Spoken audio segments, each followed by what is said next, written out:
Horrez gain, sakanako industriari trenez bere produktuak garraiatzeko aukera emango lioke. Aitzitik, abiadura handiko trenaren plataforma.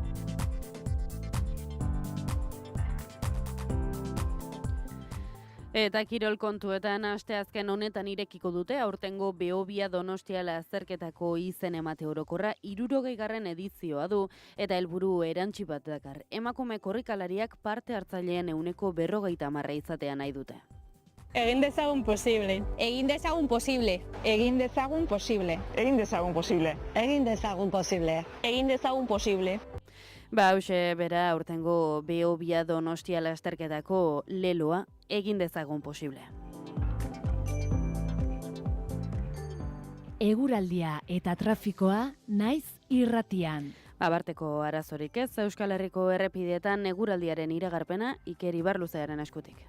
Giro busti eta freskoarekin jarraituko dugu astearte honetan ere. Goizean hodeiak oso ugariak izango dira lurralde osoan eta euri zaparrada batzuk izango dira, bereziki Kantauriar isurialdean, non bertan marduxamar botako duen, bereziki ekialdean. Hego isurialdera ere euri pixka bat pasako dago izan, baina gutxi botako du. Arratsaldeko lehen orduetan, euria gehien bat Pirinioez iparraldetik, hau da Ipar Euskal Herrian, eta lurraldearen mendebaldean, Bizkaian eta Araban botako du.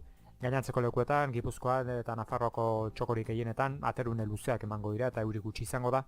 Gauean, euria Kantauri isurialdera mugatuko da eta ego isurialde osoan aterik eratuko da. Haizeak goizean ipar mendebaldetik joko du, eguerditik aurrera ipar tenteagoa nagusituko da eta bolada zakar batzuk utziko ditu lurraldearen hegoaldean. Temperatura minimoek eta maksimoek behera ingo dute, bereziki minimoek 2 eta 10 gradu bitartean errendituko dira, maksimoak Kantauri isurialdean 12 eta 15 gradu bitartean, eta ego isurian 9 eta 17 gradu bitartean, temperatura freskoenak Araba eta Nafarroa erdialdean neurtuko dira, altuenak aldiz Herriberan, eta honekin goizean botatzen duena 1200-1300 metrotik gora elurretan izango da, baina hori bai arratsalean gora egingo du eta elur maila 1500 metrotik gora kokatuko da. Eskerrik asko Iker, goizeko 7 eta 5 minutu.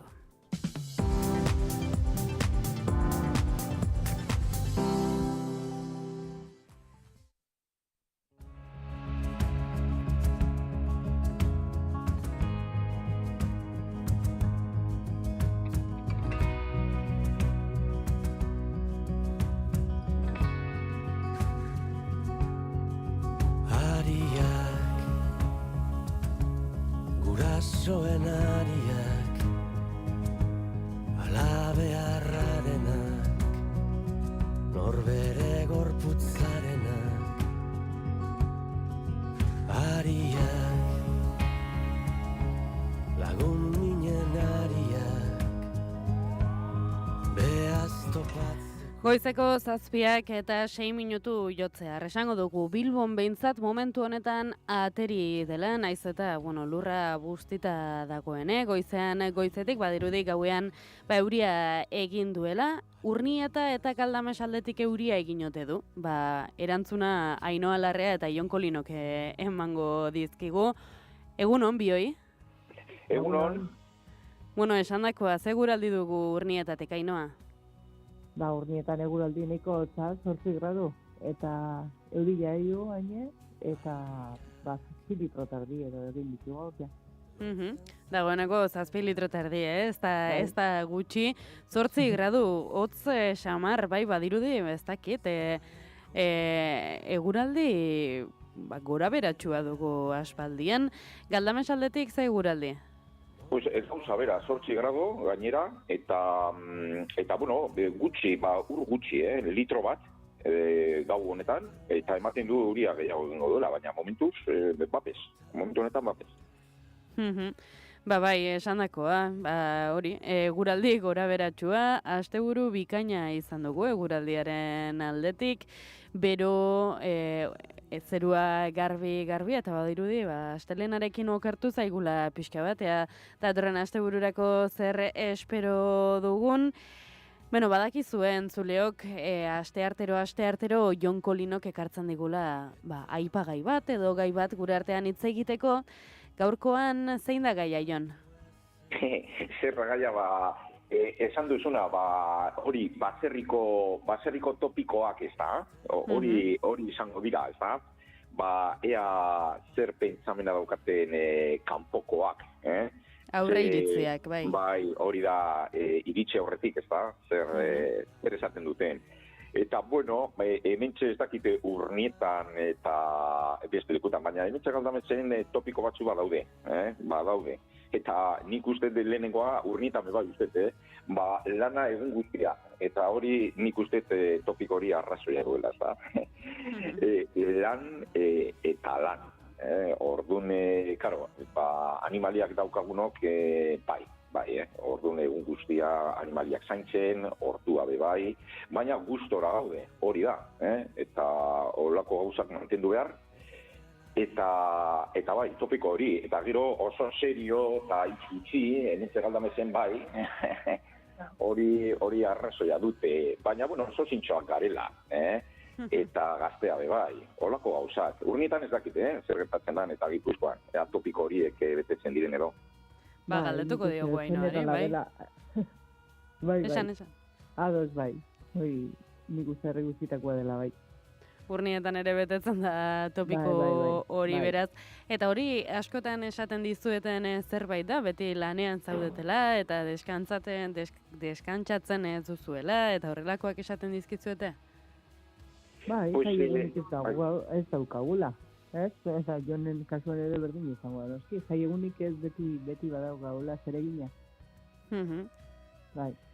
Bueno, eta gero bai teknologia alde, ez da, beti pentsatzen dute, hiritarrak ego, pizkat atzeratuta gaudela, eta ez, gure partetik, teknologia dugu, ez da, hori energiaren alde, behitu plaka solarrak, baserritar gehiago, energia gutxitzen ari dira, eta internet kartutan gaude, eta tresna modernoagoak daukagu, baina hori ez da egia, ez gaude atzeratuta, al punto jartzen ari gara, Horre aipagai bezala, ez dakit, esan duzue bai egia dela, topiko horietako batzuk edo aurriritzi horietako batzuk egia direla eta betetzen direla lan asko izaten duzuela baserrian egiteko, ala ere gustura egiten duzuela, dena dela aurriritzi hori izan da, baserriak ematen duen lan karga guzti hori kontuan izan da, eta apur batez, bertako produktuak edo gaur egun kilometro zero esaten zaien produktu horien inguruan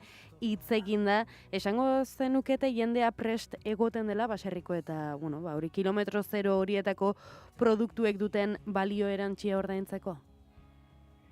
Bai, gure partetik bai, guk zestak saltzen ditugu eta, ez askorik, guk ez gara majorizak, baina ezagutzen gaituenak ona datoz, bai urtean zehar, eta ordaintzen dute kalitatea, eta hori da importanteena.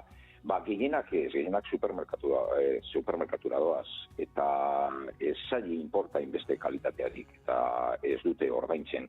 Baina, bai, jende gero eta gehiago, jendea ordaintzen hori da kalitatea, hori da importantea, eta kilometro zero zu esan duzun moduko ez da. Ainoa? Bai, nire ados, nik uste geroz eta kontzientzi gehiago daukagula, bertakoa eta, aldan bertanekoa eta aldan garbiena izatea, ekologikoa eta kilometro zero edo.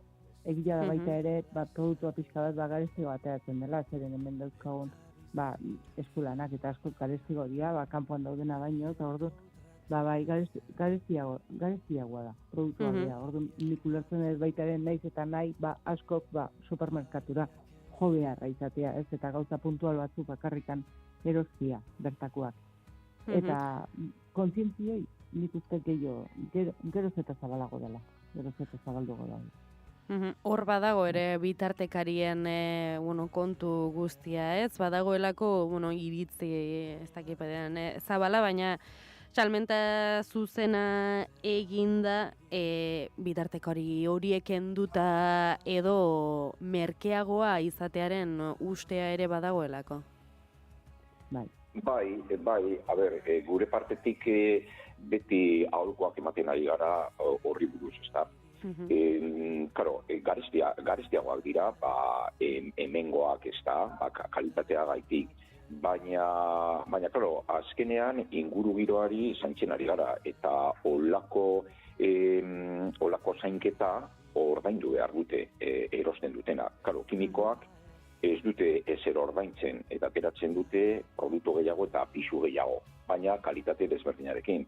Orduan, jendea, hiritarrak ez dira konturatzen. Orduan, ordaindu behar da ingurubira zaintzen dugulako. Hori da, asuntoa. Eta esango zenukete ez dakit, gaur egun posible denik baserritik bakarrik bizitzea? Pues Ainhoa, zu esan duzu. Ni momentu, ni ala bizi naiz momentu enten, eta nik uste posible dela.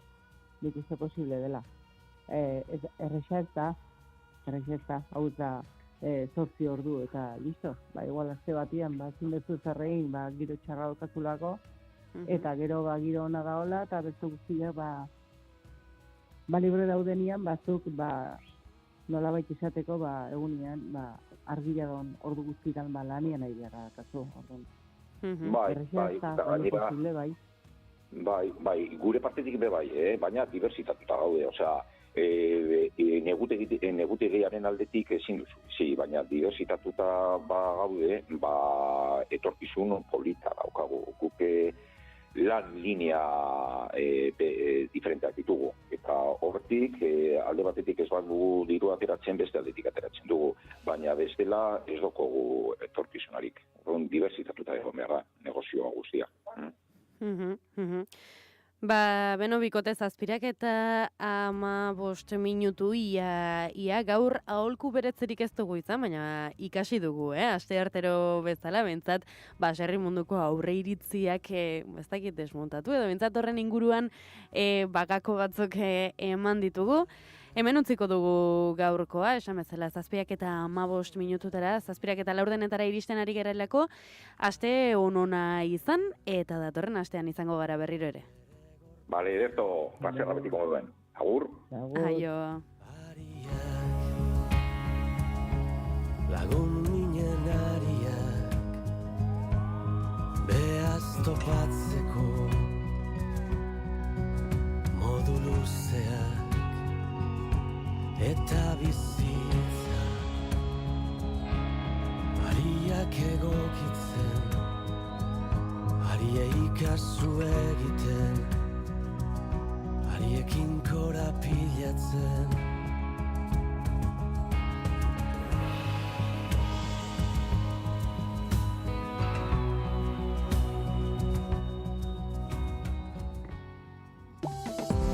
Informazioaren aria.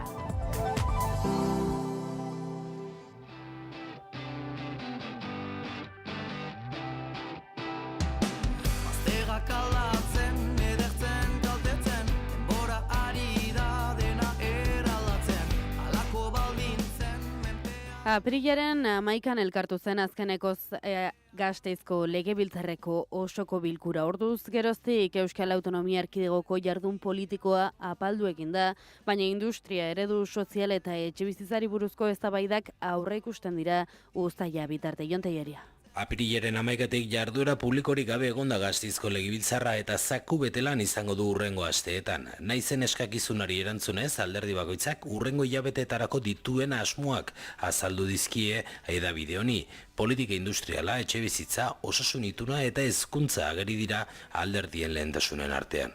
Estatus berria oraingoz diskrezioa da araua. Diskrezio importantea dela. EH Bilduko Peio Otxandianok astelehen honetan berretsi du hizketan jarraitzen dutela, baina ez dela komeni xedasunen berri publikoki aritzea. Ondira saiakera ezberdin asko, eraskotako saiakera, parlamentuan prozesu ponentziak, eztabaida publikoak, loiolako elkarrezketak, askotako prozesuak egon dira, ez direnak burutu. Otxandianok Espainiako politika gintzan dauen aukera baliatzeko kontzientzia elkarbanatua egon badagoela uste du. Eta momentu honetan denok argi baldin badaukagu aukera lehio baten aurrean gaudela. Indizango sakonto, eta horrek segurazki eskatzen duena da, lan asko eta zarata gutxi. Naiz eskainitako erantzunean, Eusko Alderdi Jeltzaleak autogobernuaren defentsera aipatu du, baina gai zehatzen inguruan, adibidez, ostegun honetako osoko bilkurara tituluen homologazioaren inguruko eskumenaren auzia eramango dute jeltzaleek eta PSek eskutik. Xabin Etxeatik diote, industria arloan egingo dutela azpimarra, estatu batuen mugazergen inguruko politika berriaren aurrean legebiltzarra batasun mezu bat transmititzeko gai izango dela azpimarratu dute. Osasunaren arloan ere adostasuna espero dute urrengo asteetan ikasturte hasieran abiatu zuten prozesuaren baitan. EH Bilduk eredu sozial eta ekonomikoaren inguruan proposatu den monografikoan egingo du indar. Baliteke ekainaren 4 izatea saio berezi hori eta legebiltzarrak garatu beharreko lehentasunak adostea bilatzen du. Independentistek aurreratu dute pasaden asteko hitzaraldiak ere erakutsi duela eztabaidaren garrantzia eta ezinbestekoa dela sektore estrategikoen kontrol publikoa. Osasunaren arloan ere adostasuna espero du EH Bilduk, publikoaren aldeko apustua berretxiko luken hitzarmena behar lukela diote. Hezkuntzan arlo honetako itunaren jarraipenerako batzordea deituko da laster, eta aukera da independentisten ustez hasierako adostasunera itzultzeko. Legea onartze hartzela EAJak eta PSek hankaz gora bota zuten puntu komun hartara. Etxebizitzaren auzia ez da geri jeltzaleek hedabide honi aurreratutako lehentasunetan, baina gobernuan bazkide duen PSren lehentasun nagusia hori bere izango da. Y queremos, por último, también flexibilizar los porcentajes de vivienda protegida en suelo urbanizable. Lurzoruaren araudi aldatzi izango da lehentasunetako bat, tartean etxen eraikuntza errazteko betebehar batzuk arintzea aurreikusi dute sozialistek. Babes ofizialeko etxe kopurua egungo 175-etik 160-ra jeitsiz adibidez. Cuando ese suelo no se moviliza, termina convirtiéndose en 0 viviendas protegidas. EH Bilduk aurreratu du neurri horren aurka dagoela, batetik ez duelako etxebizitza eskaintza areagotuko eta bereziki etxebizitzarena ez delako eskaintza arazo bat, hau eskuratzeko herritarren gaitasun ekonomiko falta baizik. Sumarrek agenda berde eta aurrerakoia garatzeko ekimenak iragarri ditu, hezkuntzan eta industriaren arloan besteak beste.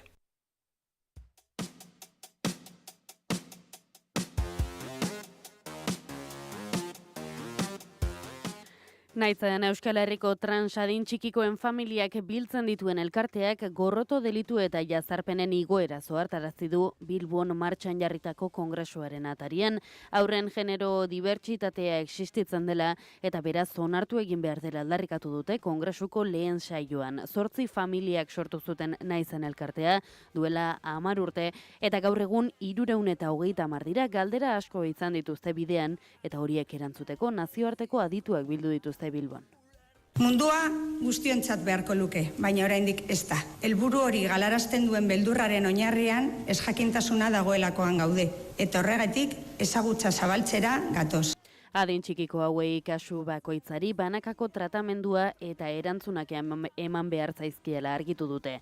Jaurlaritzaren babesa iragarri die Lakuako lehendakariak Osakidetzak aurten transpertsonak artatzeko lehen mailako zerbitzua martxan jarriko duela esan du. Siempre desde el compromiso absoluto con los derechos humanos, con la equidad, la despatologización y el respeto a la diversidad y a la autodeterminación de las personas. Por eso Osakidetza pondrá en marcha a lo largo de este año los servicios de atención primaria a personas trans, un centro de servicio de referencia por territorio con el objetivo de acoger y acompañar en un entorno extrahospitalario y amigable. Serán unidades compuestas por profesionales fundamentalmente de psicología formados en diversidad de género. Informazioaren aria, Naiz irratian.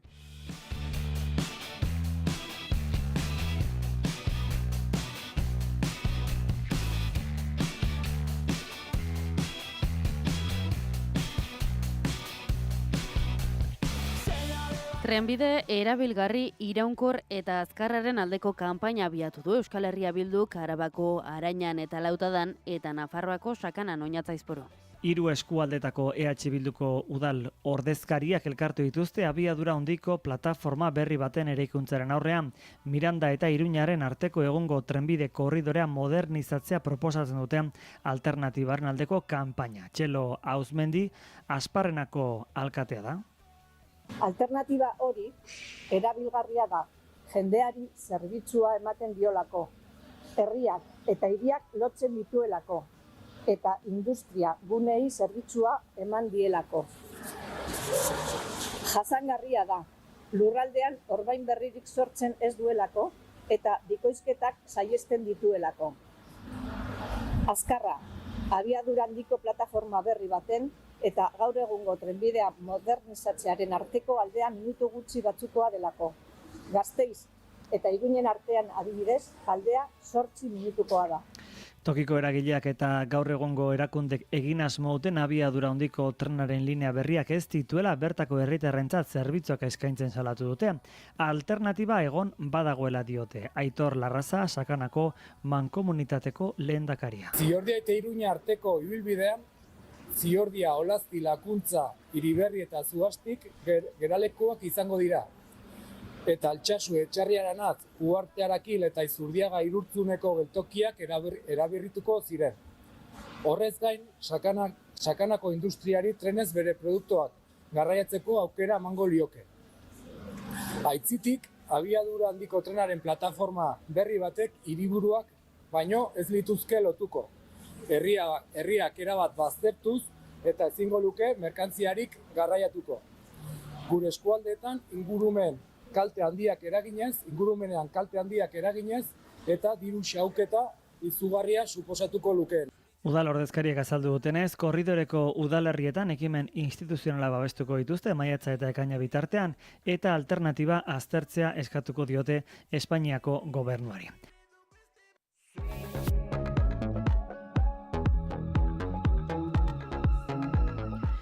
Goizeko 7 eta 24 minutu kirol kontuei ere tartea egin beharrean gauden. Asteazken honetan irekiko dute aurtengo Behobia Donostia lasterketarako izen emate orokorra 60. edizioa du eta helburu erantsi bat dakar. Emakume korrikalariak parte hartzaileen 50% izatea. Egin dezagun posible leloarekin ari dira antolatzaileak helburu hau sustatzen. Orain 7 urte ezarritako erronka da aurtengo bete nahi dena. Adintarte batzuen azken urteetan garapena ikusgarria izan da. 20-30 tartean adibidez azken edizioetan 140tik gorakoa izan da emakumeen parte hartzea eta honek beste adintarte batzuetan ere eragina izan du. Kanpaina honetarako bere testigantza eman duen Arantza Seinen kasua da.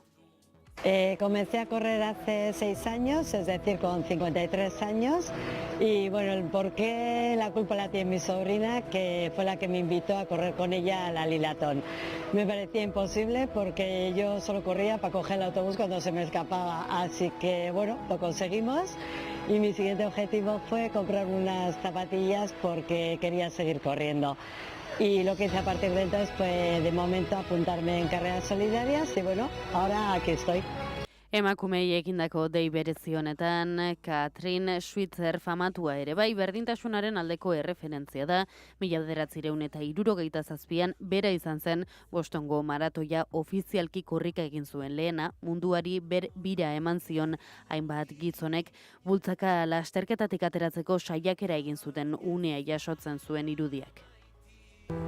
Choose 3 women you know and tell them we're going to be 50-50 in the Behobia by 2025. Azken urteetan izan den garapenean mugarria izan nahi du 60. edizio honek lasterketan parte hartze parekidea lortuta. Egin dezagun posible. Egin dezagun posible. Egin dezagun posible. Egin dezagun posible. Egin dezagun posible. Egin dezagun posible.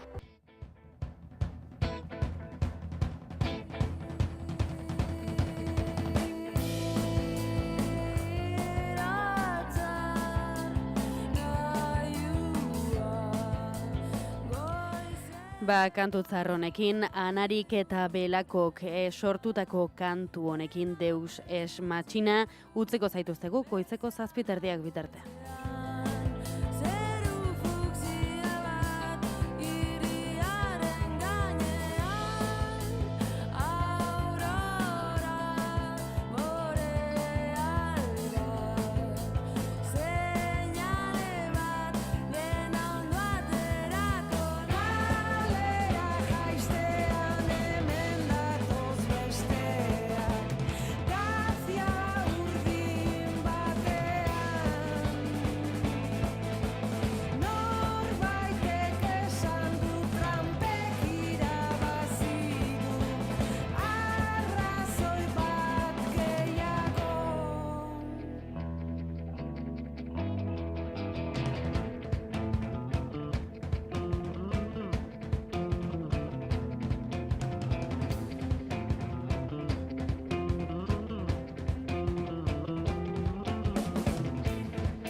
informazioaren aria.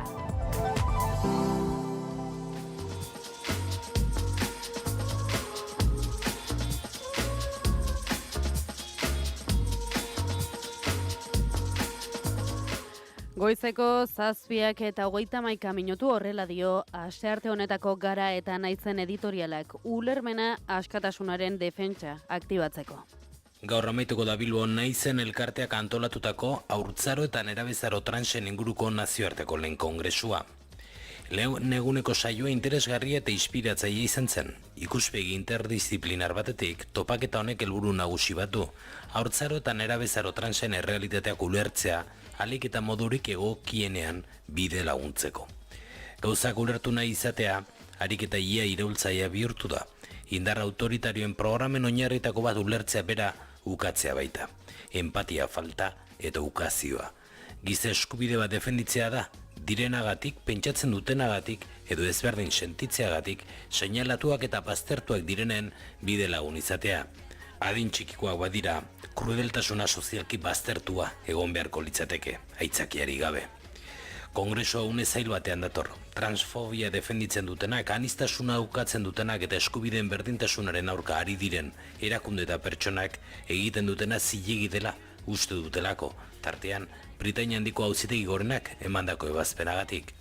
Aurrekari arriskutsua ezarri du sententzia horrek, legeak emakume edo gizon hitzak erabiltzen dituenean sexu biologikoaz soilik ari dela diolako, eta beraz, kanpoan uzten dituelako transak. Zentzu berean, Donald Trumpek argi utzi du, Ameriketako Estatu Batuetako gobernuaren politika ofiziala izango dela, bi genero besterik ez daudela defenditzea, maskulinoa eta femeninoa.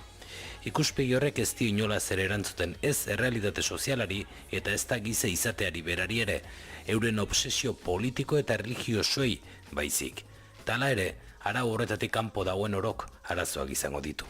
Ez da privilegio asko handiagorek izango, aski izan eta bizitzeko eskubide aldarrekatu besterik egiten ez duten pertsonei euren identitatea eta eskubideak ukatzeko boterea ematen duena baino. LGTBI kolektiboaren borroka historikoari esker eta Naizen bezalako elkarten lanaren ondorioz, euskal gizartean oinarrizko adostasun bat badago transen eskubideen alde. Hau bezalako kongresuek kapital politiko komunitario hori aberasten dute, evidentziekin eta bizipenekin. Eta kapital horri eustea oso garrantzitsua da. Feminismoaren inpugnazio garai honetan aniztasunaren ukazioa izatzen dutenen aurka, eta askatasunak mehatxupean jartzen ari direnei aurre egiteko.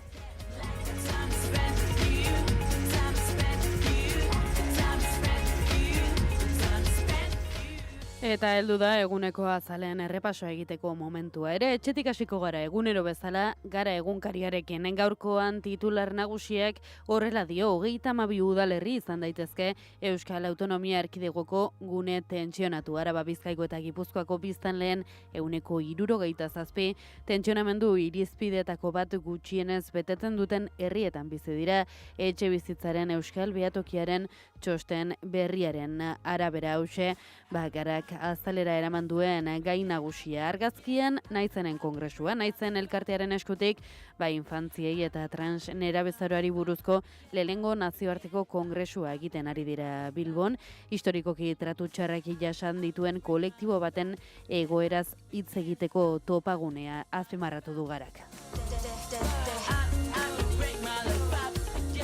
Atzo astelena izanik ez genuen berriarik izan, baina gaur bai, horrela dio titular nagusiak. Beste kolpe bat euskara eskakizunei, kabiaren inguruko epaia berretsi dute. Zarretxen kudeaketa zarturatzen den Gipuzkoako Aldundiaren organismo bat da kabia. Epaile batek 54 lanpostuen konkortzeko deialdi bat baliogabetu zuen iaz euskara neurriz kanpo eskatzeagatik, orain Euskal Autonomia Erkidegoko auzitegi nagusiak ez du onartu Gipuzkoako Aldundiak bere momentuan jarri zuen helegitea. Argazkiak nazioartera garamatza. Israelen erasoaldiek desplazatutako Gazako kanpaleku bat da argazkian agertzen dena. Benjamin Netanyahuren gobernuak plan bat onartu du lurreko beste erasoaldi intentsibo bat egiteko, eta hori da berriak azalera eraman duen argazkiak islatu nahi duena.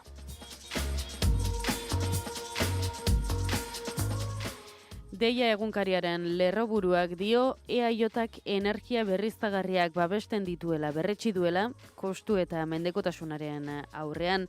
Baliabide natural autoktono baten abantaila aztatzen duela, uranioaren importazioaren aldean nuklearren beheranzko pixurako, horrela dio Deiak, eta beste aipagai bat edo aipagai berdinarekin beste lerroburu bat lehenago oztopatu zuen trantsizio energetikoa azkartzeko eskatu duela Euskal Herria Bilduk. Bridgestoneko langileak dira argazkian agertzen direnak, Deia egunkariaren azalean elkarretaratzea egiten, izan ere Madrileko Japoniako enbaxadaren aurrean, multinazional japonianarren bertan bildu dira, multinazional japoniarraren planen aurka protesta egiteko.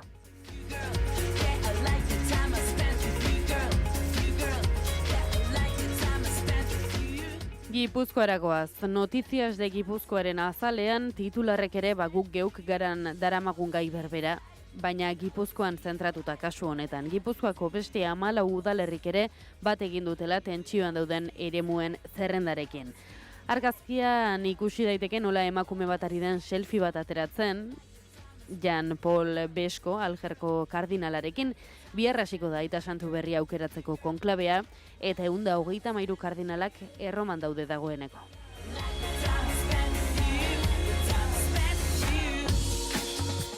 Eta Diario de Navarra egunkariaren titularrak dio osasun aseguru pribatuak dituzten Nafarrak bikoiztu egin direla azken hamarkadan. Hala ere zehazten du Nafarroa dela poliza sartze gutxien dituen erkidegoa.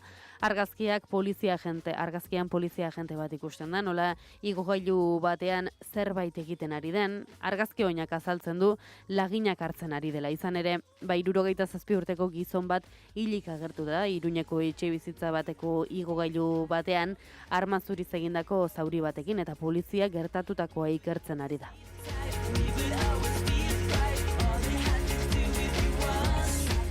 Gaurkoan Elkorreoko bi aleak berdintsuak dira, titular berdina daramate. Sánchezek kontsulta publiko berria egin duela, BBVak Sabadeli egindako erosteko eskaintza publiko oldarkorra aztertzeko.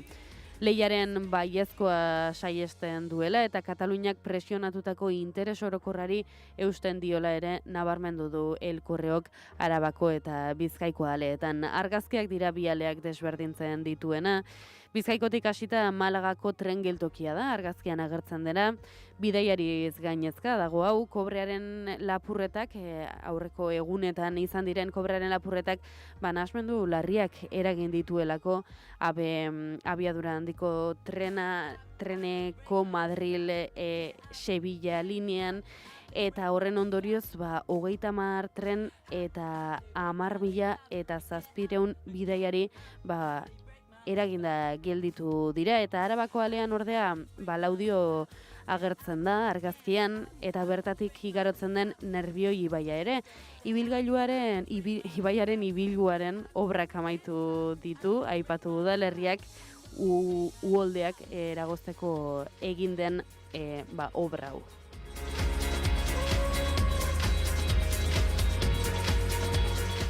Eta amaitzeko El Diario Baskoren titular nagusiak dio Gipuzkoan 23 udalerri daudela alokairurako tentsioan, baina ez dute prezioen erreferentzia indizerik. Argazkian, Oiartzungo Easo Motor kontzesionarioko argazki bat, erosleak kotxe bat probatzen ari direlarik. El Diario Baskok dio laguntzen ondorioz, autoen salmenta izugarri igo dela Gipuzkoan.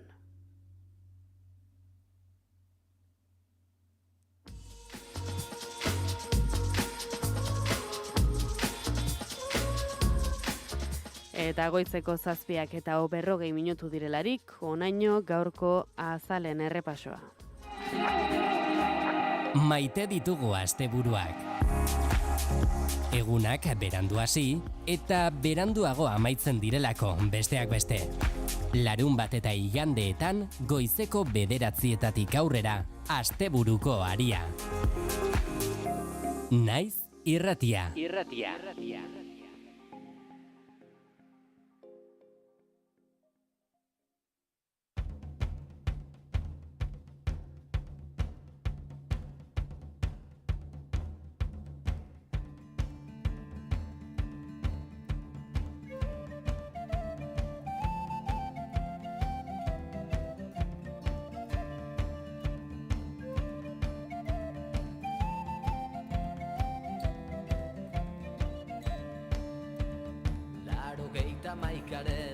altxo hauen niretzako hila bat miragarri.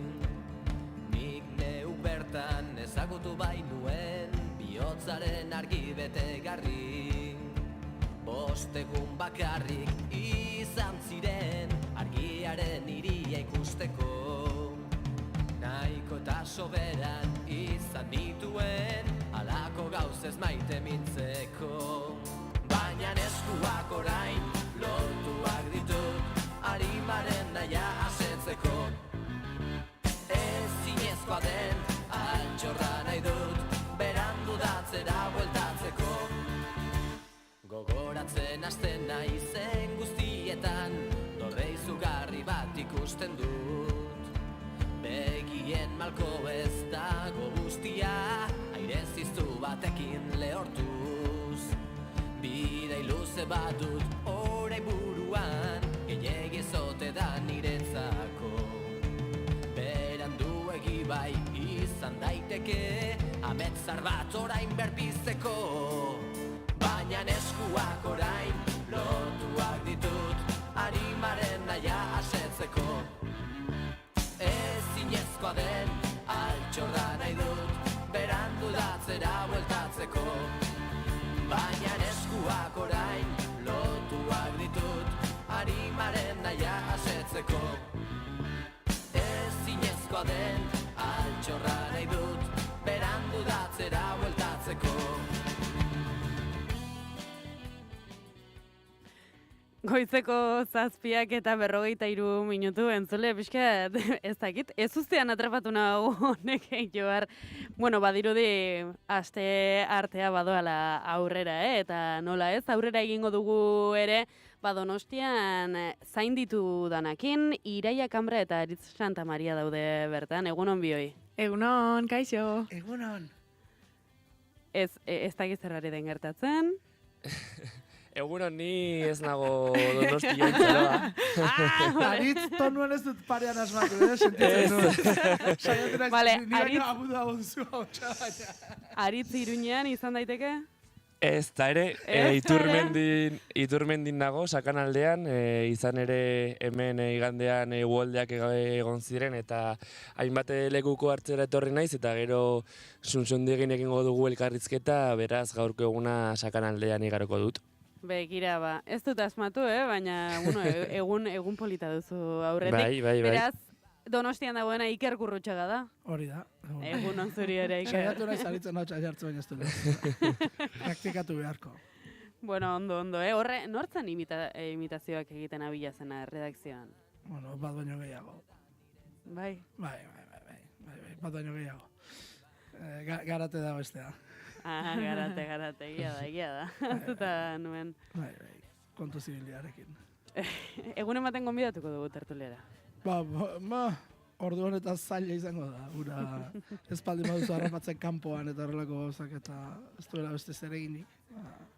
Ordu honetan zaila izango da. Bueno, negoziatuko dugu. Hala ere, ez du imitatzen eskatzen baldin bazaioa. Bere zurte irtetzen zaio. Bai, bestela ez du egiten. Bale. Ondo dago jakitea orduan.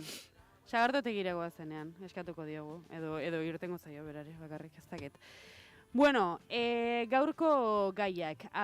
Iraiari gertatu zaio, horrela gauza kurioso bat hitzalaldiaren ostean. Bai, nahiko kuriosoa bada, gauza da, badakizue, uste dut denak konturatu ginela aurreko astelenean hitzalaldia gertatu zela. Nire etxeko hozkailua nahiko alper bihurtu zen eta hitzalaldiarekin batera erabaki zuen ez funtzionatzea. Gauza, ni hitzalaldia astelenean gertatu zen, ni konturatu nintzen ez zuela funtzionatzen larun batean. Imaginatu nire despistea, hasi zenean gauzak ez zuten oso ondo usaintzen, ni konturatu nintzen jogur bat jatean esan nuelako, hau bera dago, hau ez. Ja, gazta. Bai, esanen, hau igual behar bada ez dago oso ona. Eta amari ditu nion, eta esanen, ama, behar bada hozkailuak ez du funtzionatzen. Eta esan zidan... Behar bada. Bai, behar bada igual. Izan laiteke. Bai, ezta. Eta esan zidan, etzera lehenengo aldia gertatzen zela.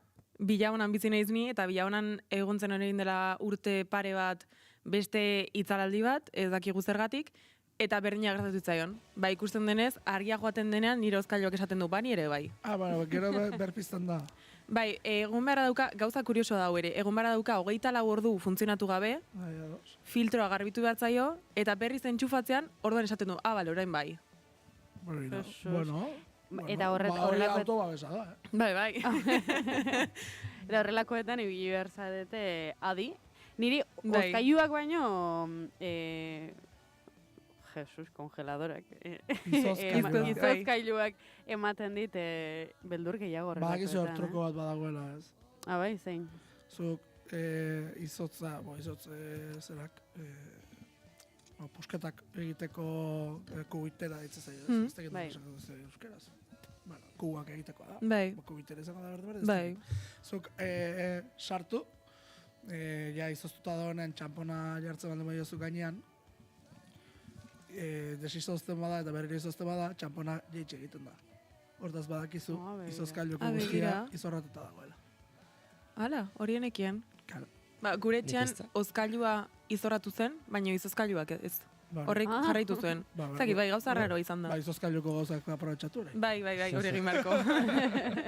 Bada, zure hozkailuak eajeak izan du eta nire etxeak ere, zeren gaur goizan kontatuko dizuet esnatu nahi zela, kafea egiten ari nintzen bitartean, ogia sartu dute tostadoran eta bapatean argia joan zaite etxean.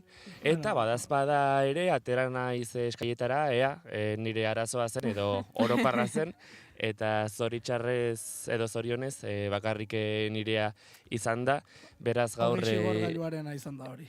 Bai, ilunpean... Ilunpean gozaldu dut, eta ez hori bakarrik. Ni nire lagun baten etxean bizi daiz, eta ez dakite non dagoen argia berpizteko zera, orduan ez nioan goizeko 6etan deitu nahi. Orduan... Ez, orduan gaur ilunpean. Eta dutxare gabe gainera. Hori txarragoa igual, Baina ez da, kuriosoa da, orain, itzalaldia gertatu zenean joan dean astelenean, denok pentsatu genuela norbere arazoa izan zela, ez? Etxekoa edo auzokoa, eta orain zuzenean pentsatzen du, beste itzalaldi bat orokorra dena, norrena izan beharrean, bai, kontu kuriosoak. Ez dakit, itzalaldiaren inguruan, horrek gertatu ziren hainbat gauza, ez? Jende pilo bat igogailuetan geratu zen ataskatuta, dendetan ere, horrela ate automatikoak dituzten dendetan ere, jende pila geratu zen ataskatuta. Eta beste pila batek itxe egin zituzten ateak. Hori aurrekoan jakin nuen. Bai, Claro, alarmak ez zutelako funtzionatzen. Claro. Pila batek itxe egin omen zituzten ateak. Hau da, baina hori egin daiteke? Bueno, zuk esango hori iaia baitzea. Ez jende barruan dagoela. Akaso ustu, baina ateak itxi. Bale. Lapurretak ekiditeko. Hori gertatu omentzen. Batek esan zidan. Komentatzen izan zen, ez? Zea rarua, jendeak ez duela aprobetxatu gauzak eramateko. Eta, ez, horrein ulertzen dut zergatik itxi zituzten ateak hemen hainbat tokitan da. Vale. Claro. Hor, hemen falta zaigu Arabako edo Gasteizko errepresentazioa, asteleana San Prudentzio izan zelako, eta ez dakit, Gasteizaldean nola moldatuko ziren itzalaldiaren kontuarekin? Bueno, hemen bezala izan bat emazen denbora gutxiko izango zen. Osa, eta hemen ordu bete iran zuen, Bai, eta aire librean ikuste. Adiez, Bilaonan askoz gehiago irauntzuen. Bai, 12:00 joan zen eta bueltatu 4:00 kaldera. Bai, Lekeition 8:30 bueltatu zen argindara. Hemen Donostian ordu bete. Bai, segituan izan zen. Nik esatu, zure zertan eragintzizun? Normala baino ordu erdi berando bazkaldu nuela, kitxo. Beste zertan ez zidan eragin. Baira. Gipuzkoa inguruan sortea izan zenuen beraz. Dena dela, itzalaldiaren, ez dakit, niri behintzat itzalaldiaren kontu honek, konklabearen inguruan bezala, apur bat gogaitzen nau.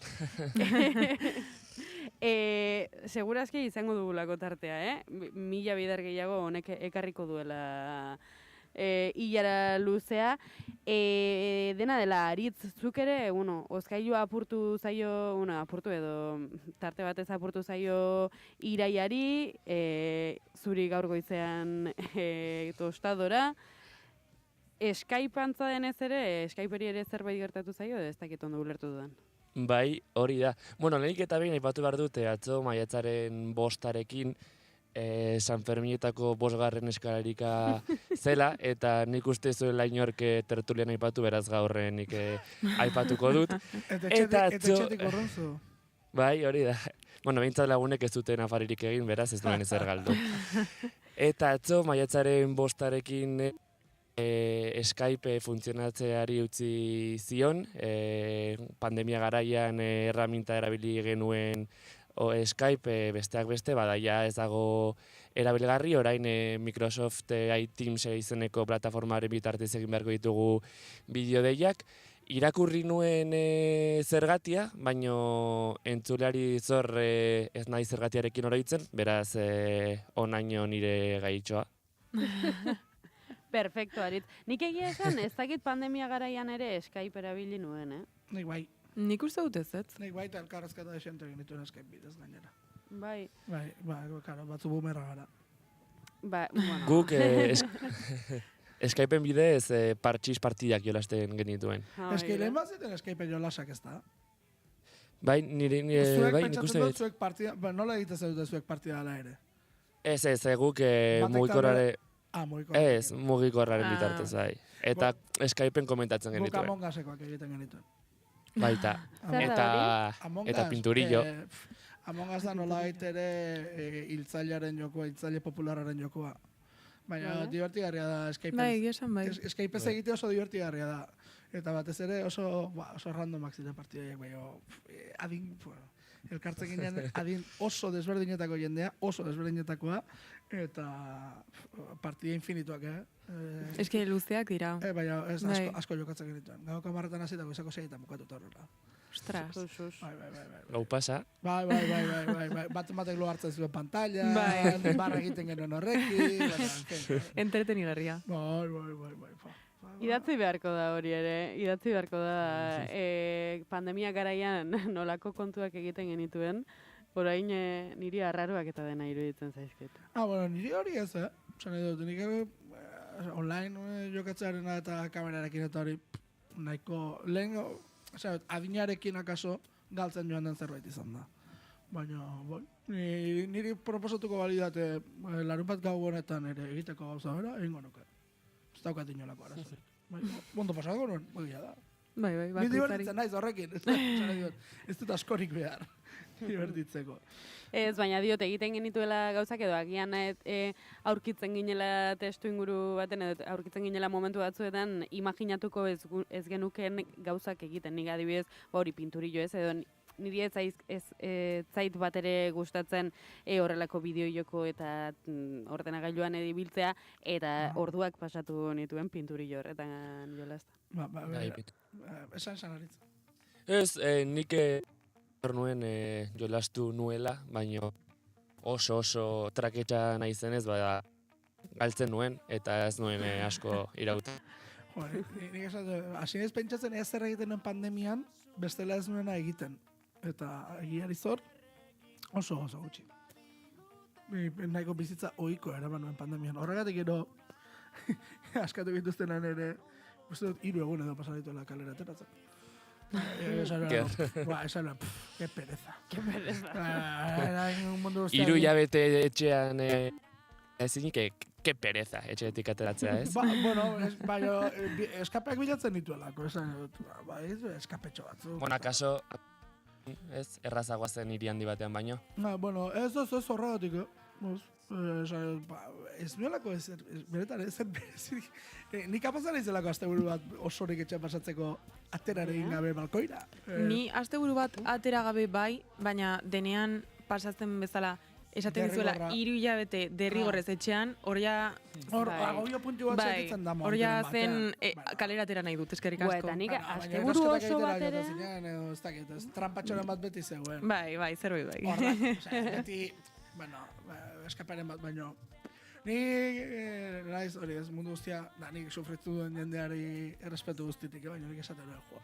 Niri urte hemen horrelako iruilateko itxialdi bat, maravilloso. Nik ez.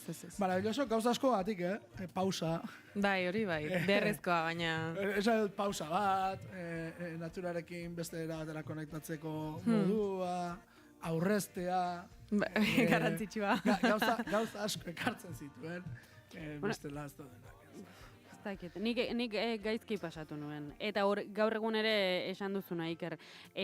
Asteburu oso bat etxean gelditzeko gai esango nuke ez naizela. Bintzat, ez. Hori ba. Hori da pausa beharrik ere ez duzula sentitzen. Zorionekoa zu. Bueno, ez dakit horrela den, Baina, bueno. Iker, goizeko 7 eta 57 minutu, kanturik ekarri duzu? Bai, eta aztutan dagoeneko flipatzen ari naiz, oraintxe ikusi dudala Galdakako festetako programazioa irakarri dutela irailean direnean. Harrituta nago. Bai, propaganda hauek ez ditut ulertzen. Baina nik talde kataluniar bat ekarri.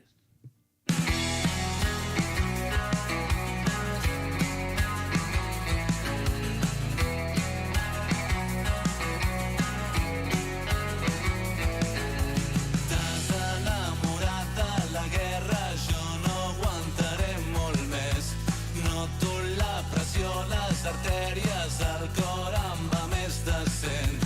El meu enemic està dormint en un llit. El meu enemic... Bueno, Sidoni taldea da, Sidoni, klasiko bat. Egiari zor, azkeneko urteetan, berriz ere badirudi Katalunia erabiltzen hasi girela, Katalana erabiltzen hasi girela, ze urte askoan, gaztelera egin ditu bere musika, eta jende asko gaztelera rekilotuko ditu, baina, horren honetan etorri da hau, et poco diar molt més, hau da gehiago gorrota zaitzaket, edo, uste dut, zaitzaket dela aditza zuzendu dieza dela bestela norbaitek, dezaket edo zaitzaket, baina, behintzat hori ez, eta 2028 honetan, hauek ere urte batzuk, bai, 28 urte elkarrekin, eta, disko berri baten atarian gaudela dirudi, eta gustatu den azkantua, ekarri dut. Oso ondo, aspaldien nuela horrelako estiloko kanturik entzuten. Saso batean egon zen modan pilo bat, Euskal Herrian talde katalanarrak entzutea, esango nuke ere estilo kontuan ere nahiko antzeko momentuan izan ginela. Hau estilo gaur egungo kako txartean Indian sartzen da, eta nik uste dut modan dagoela, Bai, nahiko modan. Bai.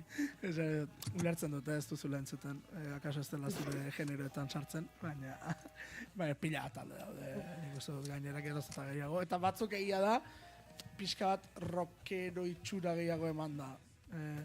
Alcalá Norte ez dut uste oso urrun dagoenik. Sidoniren musikatik adibidez.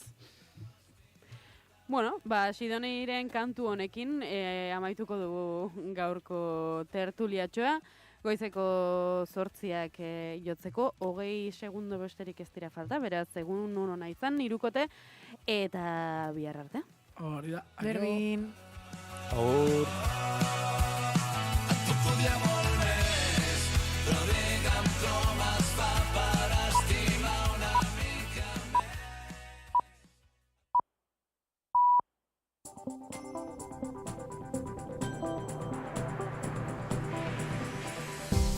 Informazioaren aria naiz irratian. Begi lekuona. Egunon, goizeko 8 dira. Ongi etorri naiz irratira. Igande honetan, Iturmendik urak hartu zuen. Txorralde eta Atxumendi erreke gainezka inostean.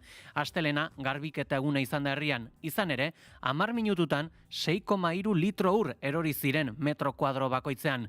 Aritz Santa Maria lankidea Iturmendin bertan dugu. Egunon?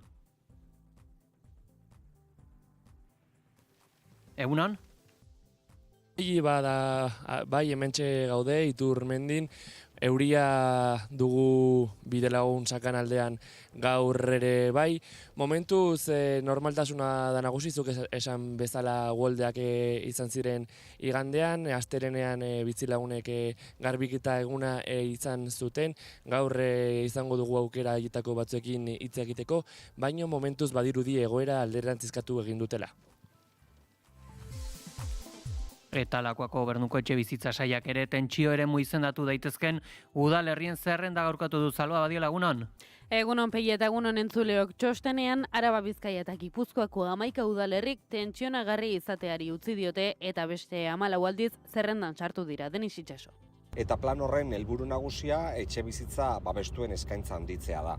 Horretarako Eusko Jaurlaritza prest dago alokairuko babes ofizialeko etxebizitzak eraikitzen laguntzeko. Eta horretarako baita ere etxebizitza eta hiri agenda sailak udalei exigitzen die lurzoruak detektatzeko eta haien eskura jartzeko udal ordenantzak Bain zuzen etxebizitza legearen blokeoa salatu du ere Gipuzkoako kaleratzeak Stop plataformak, Gipuzkoako Foru Aldundiak ez dituela referentziazko prezioen indizeak helarazi salatu dute, hala ere, kontrakoa adirazi du herrialdeko administrazioak. Rosa Garzia kaleratzeak Stop plataforma eta Irune Berasaluze Foru Bozeramale aurren ez urren.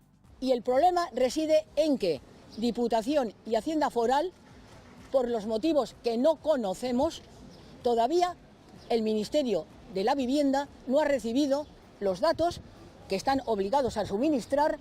Bueno, ez da egia, esan behar dut ez dela egia, arduragabekeririk ez, guk behin eta berriro gainera horrela esan dugu eta azkenengoz modu oso ofizialean Ogasun eta Finantza Diputatuak Batzar Nagusietan otsailean egindako agerraldi baten azalpen guztiak eman zituen.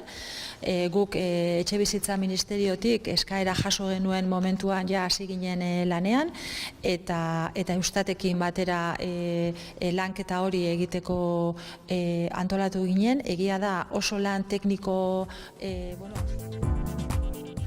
Araban, Bizkaian eta Gipuzkoan 12.904 haur jaio ziren 2024ean, aurreko urtean baino 549 gutxiago.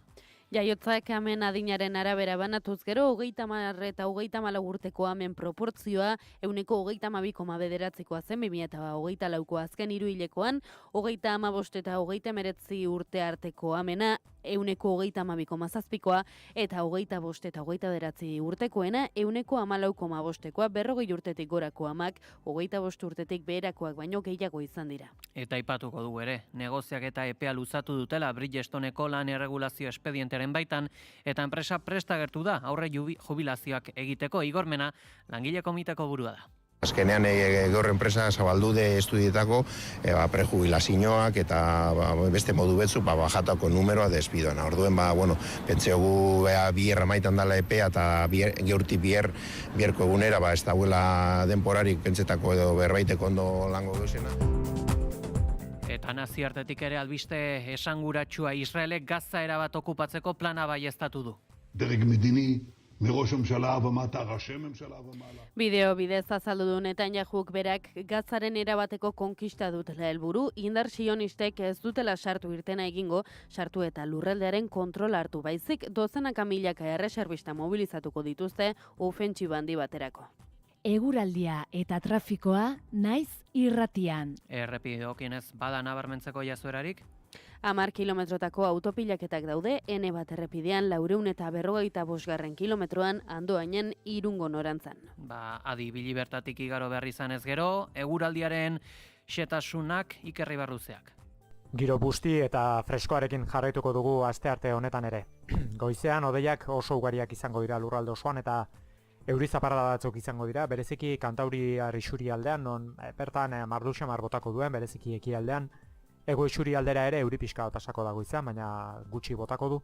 Arratsaldeko lehen orduetan euria gehien bat Pirinio ez iparraldetik, hau da Ipar Euskal Herrian, eta lurraldearen mendebaldean, Bizkaian eta Araban botako du. Gainantzeko lekuetan, Gipuzkoan eta Nafarroako txokorik gehienetan aterune luzeak emango dira eta euri gutxi izango da. Gauean euria Kantauri isurialdera mugatuko da eta ego isurialde osoan aterik geratuko da. Haizeak goizean ipar mendebaldetik joko du, eguerditik aurrera ipar tenteagoa nagusituko da eta bolada zakar batzuk utziko ditu lurraldearen hegoaldean. Temperatura minimoek eta maksimoek behera egingo dute, bereziki minimoek 2 eta 10 gradu bitartean errendituko dira, Maximoak Kantauri isurialdean 12 eta 15 gradu bitartean, eta Hego isurian 9 eta 17 gradu bitartean, temperatura freskoenak Araba eta Nafarroa erdialdean neurtuko dira, altuenak aldiz Erriberan, eta honekin goizean botatzen duena 1200-1300 metrotik gora elurretan izango da, baina hori bai arratsalean gora egingo du, eta elur maila 1500 metrotik gora kokatuko da. Aterkia eraman, gaurkoan etxetik irten behar izan ez gero, eguraldi kaskarra izango dugulako, une honetan euria dugu Donostian, Iruñan, Bilbon, edota Maulen eta Baionan, temperaturei dagokionez, temperaturarik freskoenak Gasteizen dugu 6 gradurekin, honen ostean dator Iruña 7 gradurekin, 8 gradu Donibane, Garazin, 10 gradu Maule eta Donostian, 11 gradu Bilbo eta Baionan. Joarraiz burua teknikan, maiatzak 6 dugu, asteartea.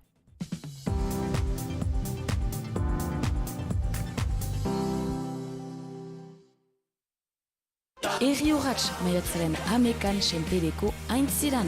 Ezpalak Olatz Salvador, Kukai, Suni, Dupla, Maskak, Ingot, Pontspailazoa, Mirabe, Pielete, Tokiko Gunea eta askoz gehiago. Maiatzaren 11an denok senperera, denok erri urratxera.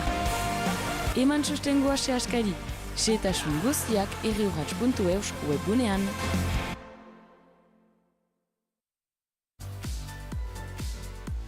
Burdindegi honek zelai artifizial eta konposite lurzoruko sorta handia dauka askotariko terrazetarako. Alkain Hondarribia eta Alkain Astigarraga. Erantzunik profesionalena, lorategiko ekipamenduetan, hidrogarbigailuetan, kanpoko argiztapenean. Bai, Alkainen! Informazioaren aria.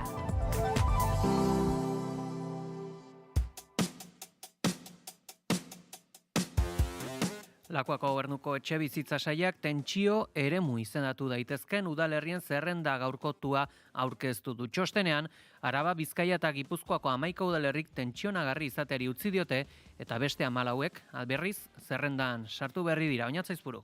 Txosten berri horrek dio, Araban Dulantzi udalerria bizitegi tentsionamenduko egoeratik aterako dela, Bizkaian Bermeo partzialki tentsionatu izatetik osora pasatuko da, eta eremu tentsionatu izenda daitezken udalerrien zerrendan sartu dira Derio, Gorliz, Elorrio, Lekeitio, Ermua eta Sopela. Hala ere, eta etxebizitzaren Euskal Behatokiaren txosten berri horren aburuz, Etxebarri, Ortuella, Gernika-Lumo eta Trapagaran bizitegi alokairuaren egoera tentsionatutik aterako lirateke. Azkenik, Gipuzkoan ere aldaketak identifikatu dira, Zarautz partzialki tentsionatu izatetik erabat tentsionatua izatera pasada. Eta gainera, 8 udalerri tentsionagarri berri sartu dira. Bergara, Legazpi, Deba, Oiartzun, Getaria, Oñati, Hondarribia eta Orio. Hala ere, beste 6 herri galduko dute kalifikazio hori, Andoain, Ordizia, Beasain, Urnieta, Lazkao eta Zestoa. Txostenean, legez ezarritako 3 irizpidetako bat gutxienez betetzen dutean 32 udalerri identifikatu dira. Alokairu edo salerosketa prezioen igoera handia edo familia rentaren 30% gorako ahalegin ekonomikoa. Udalerri horiek 1,48 milioi pertsona baino gehiago biltzen dituzte, hau da, Euskal Autonomia Erkidegoko biztanleriaren 67. Kalkulu hori egiteko udalerri tentsionagarrien zerrendan sartu dira dagoeneko izendatu direnak edo izapidetze prozesuan daudenak. Errenteria, Zumaia, Lasarte, Irun, Galdakao, Barakaldo, Donostia, Astigarraga, Hernani eta Usurbil esaterako. Lakuako etxebizitza sailburu Denis Itxaso. Eta plan horren helburu nagusia etxebizitza babestuen eskaintza handitzea da. Horretarako Eusko Jaurlaritza prest dago alokairuko babes ofizialeko etxebizitzak eraikitzen laguntzeko. Eta horretarako baita ere etxebizitza eta hiri agenda sailak udalei exigitzen die lurzoruak detektatzeko eta haien eskura jartzeko udal ordenantzak erreformatzeko baita ere, hutsik dauden etxebizitzen fenomenoari aurre egiteko estrategiak ezartzeko eta azken batean udal eskumeneko beste neurri batzuk ere hartzeko. Hoie gabe, zaila izango bailitzateke tensiotik irtetea. Bide hori da egokiena Itxasoren aburuz eta udalerriekin lankidetza gehiago sustatzearen alde ere agertu da. Testu inguru honetan ere jazoera esanguratsua ez. Etxe bizitza legearen blokeoa salatu baitu Gipuzkoako kaleratzeak Stop plataformak, Gipuzkoako Foru Aldundiak ez dituela referentziazko prezioen indizeak helarazi salatu dute, baina hori bai kontrakoa adierazi du herrialdeko administrazioak. Plataformak balioan jarri du tentsio eremu izendapena eskatu duten herriek dagoeneko burutu duten lana. Hala ere, Foru Aldundiari jarrera arduragabea egotzi diote drama soziala arintzeko borondate politiko falta salatuz. Y el problema reside en que Diputación y Hacienda Foral, por los motivos que no conocemos, todavía el Ministerio de la Vivienda no ha recibido los datos que están obligados a suministrar Diputación y Hacienda Foral de los contribuyentes guipuzcoanos y los datos correspondientes también del catastro de dichos municipios. Insistimos para que el Ministerio de Vivienda pueda elaborar los índices de referencia de los precios de alquiler con los cuales los municipios declarados oficialmente tensionados puedan reducir, puedan limitar, puedan topar los alquileres abusivos de grandes tenedores que existen en todos los municipios. Gipuzkoako Foru Aldundiak oharra zabaldu du kaleratzeak stop plataformari erantzunez. Herrialdeko administrazioaren esanetan, herrietako prezioen indizeak urtarrila bukaeran bidali zizkion Eustat Estatistika Agentziari. Irune Berasaluze Foru bozeramailea entzungo dugu. Bueno, ez da egia, esan behar dut ez dela egia, arduragabekeririk ez, guk behin eta berriro gainera horrela esan dugu, eta azkenengoz modu oso ofizialean Ogasun eta Finantza Diputatuak Batzar Nagusietan otsailean egindako agerraldi baten azalpen guztiak eman zituen. Guk Etxebizitza Ministeriotik eskaera jaso genuen momentuan ja hasi ginen lanean, eta Eustatekin batera lanketa hori egiteko antolatu ginen. Informazioaren aria. Goizeko 8:12, Israelek Gaza erabat okupatzeko plana baieztatu du. Heldu den asterako iragarritako Donald Trumpen bisitaren ostean burutu asmo dute ekimen berria. 2023ko urrian Palestinaren aurkako ofentsiba hastean sektorerik muturrekoenek defenditzen zutena ofizial bihurtu du Benjamin Netanyahuren gobernuak. דרג מדיני, מראש הממשלה ומטה, ראשי ממשלה ומעלה. Bideo bidez azaldu du Netanyahuk berak Gazaren erabateko konkista dutela helburu, indar sionistek ez dutela sartu irtena egingo, sartu eta lurraldearen kontrola hartu baizik. עם השטח, רק עושים פשיטות ממה שנשאר, אנחנו לא שם, זו לא הכוונה. Israeldar ejertziteko bozeramaile batek zehaztu du Netanyahuk iragarritako plana zein den. יש לנו תוכנית סדורה. אנחנו מתקדמים ועוברים לשלב חדש ועצים יותר. Dozenaka milaka erreserbista mobilizatuko dituzte ofentsiba handi baterako, eskala handiko erasoa izango da eta palestinar biztanleriaren gehiengoaren desplazamendua eragingo dute. מתקפה רחבה, הכוללת הנאה של מרבית אוכלוסיית הרצועה. זאת על מנת להגן עליה באזור סטרילי מחמאס. Maiatzaren 13 eta 16 artean espero da Donald Trumpen bisita zonaldera eta Tel Avivek etxe zuriaren onespena espero du bere plana gauzatzeko. Palestinarren aurkako ofentsiba hasi zenetik halako zerbait eskatu duten muturreko mugimenduek pozez hartu dute iragarpena. Beste aldean baituen senideak familien foroak salatu du Israeldar gehienek negoziazioa eskatzen duten arren, Netanyahuren gobernuak euren senideak hiltzeko arriskuan jartzen dituela plan honekin. Nazioartean ez da geri oraingoz plan honi aurre egingo dionik, Europar Batasuna kezkaz mintzo da eta nazio batuen erakundea. I'm deeply alarmed by reports that mass graves have been discovered in several locations in Gaza, including Al-Shifa. Diplomazian horren ohikoa den Deeply Concerned kontzeptuaren lekuan, Deeply Alarmed jartzeko urratsean geratu da. Testuinguru honetan ere, Ameriketako Estatu Batuek eta Israelek Yemen erasotu eta Iran mehatxatu dute Tel Aviveko aireportuaren kontrako misilaren erasoaren ostean. Israeldarrek Yemengo Odeida herria erasotu dute 21 lagun zaurituz, Estatu Batuek berriz Sana hiriburu erasotu dute 15 lagun zaurituz. Azken hauek 26 bat bombardaketa gauzatu dituzte Al-Masira telebista kateak baieztatu duenez. Ben Gurioneko aireportuaren aurkako azken erasoaren ostean utiek baieztatu dute Israeleko aireportuen kontrako blokeoa baliatuko dutela erasoen bitartez. Nazioarteko aeroliniei Israelera aurreikusiek dituzten hegaldiak bertan bera uzteko eskatu diete. Eta asteburu honetan, jakin badakizue, askatasunaren flotilla erasotu egin zutela, orain europarlamentariek Europar Batasunaren erantzuna eskatu dute askatasunaren flotillaren aurkako erasoaren ostean. 21 hautetxik kanpo aferetako komisarioari erasoa gaitzesteko eskatu diote. Gutunaren sinatzaileek flotillaren aurkako dron bidezko erasoa Israelek gauzatutako ekintza larri eta ilegaltzat definitu dute. Ondorioz, Kaias komisarioari nazioarteko uretako zuzenbidea errespetatzeko ekimenak eskatu dizkiote, Gazako genozidioa gelditzeaz gain 23 sinatzaileen artean daude Euskal Herria Bilduko Fernando Barrena, Podemoseko Irene Montero edo Sumarreko Jaumes Ases hautetxiak. Informazioaren aria.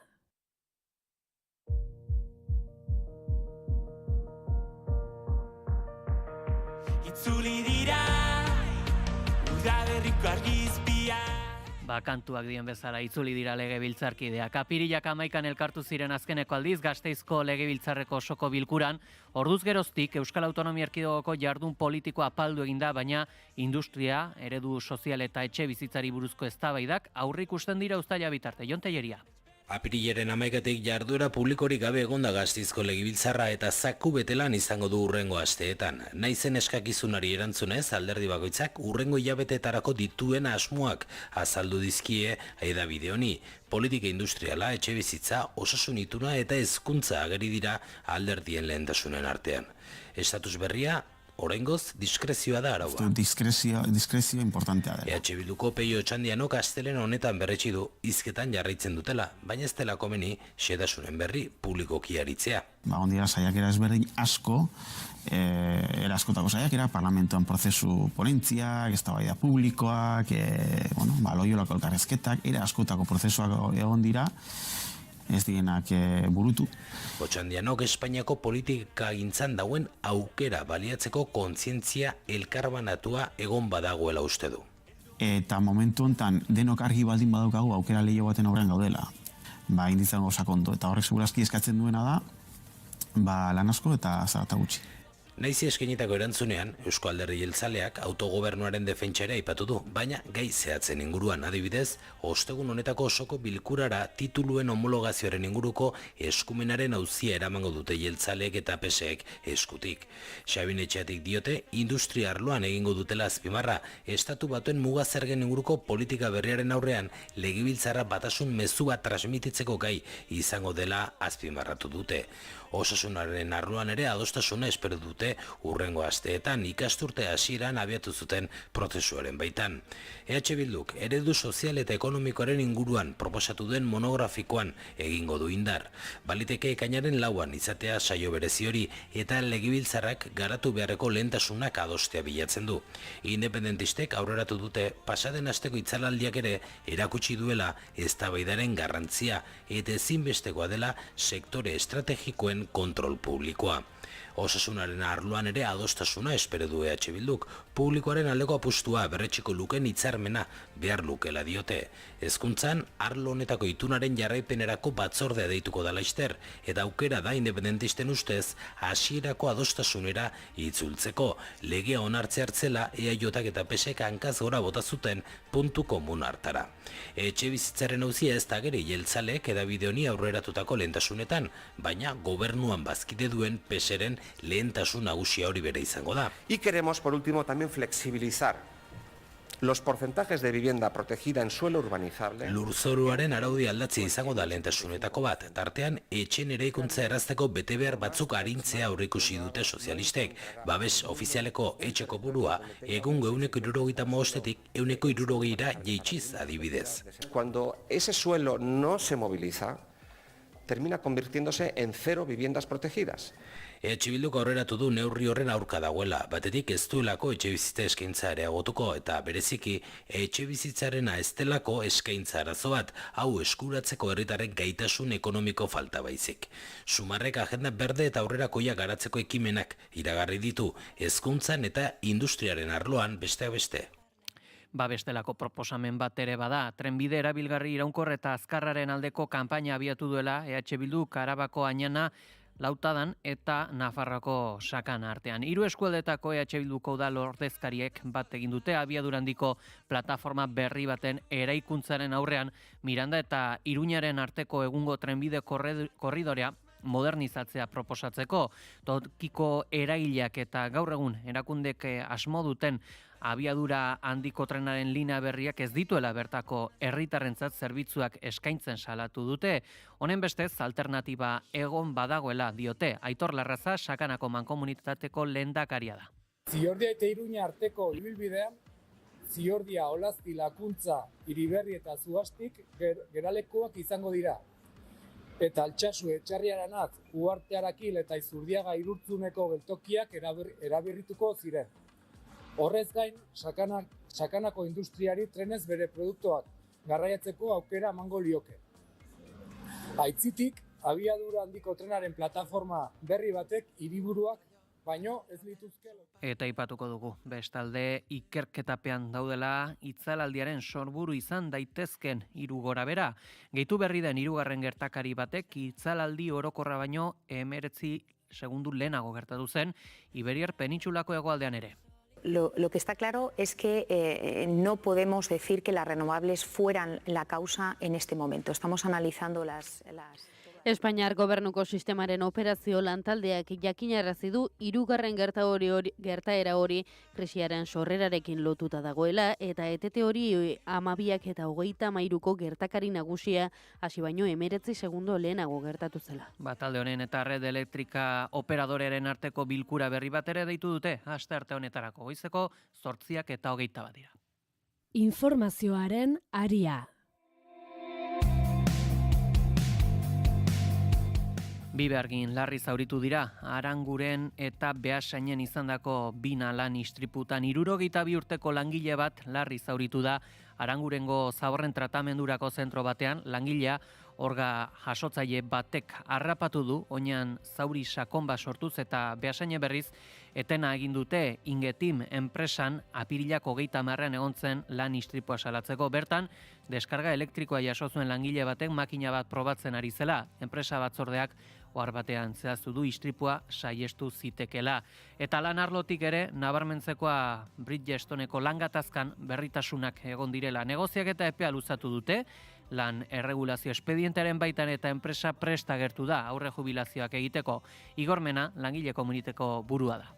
Azkenean gaur enpresa zabaldu de estudietako prejubilazioak eta beste modu betzu bajatako numeroa despidoan. Orduen, pentsiogu bier maitan dala epea eta geurti bierko egunera ez dauela denporarik pentsetako edo berbaiteko ondo lango geuzena, eta orduen indogu luzetu epea beste 15 egun.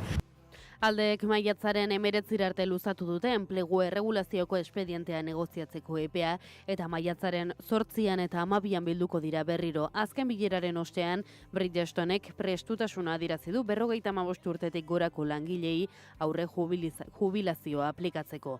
Bilkuran Basauriko lantegirako etorkizuneko konpromisoak helarazi ditu enpresak. Horren bestez, kamioi zein autobusentzako pneumatikoen ekoizpenaren estimazioa gaindituz gero, Bizkaiko fabrikak lehentasuna izango du ekoizpenaren volumen gehigarri baten ardura hartzeko.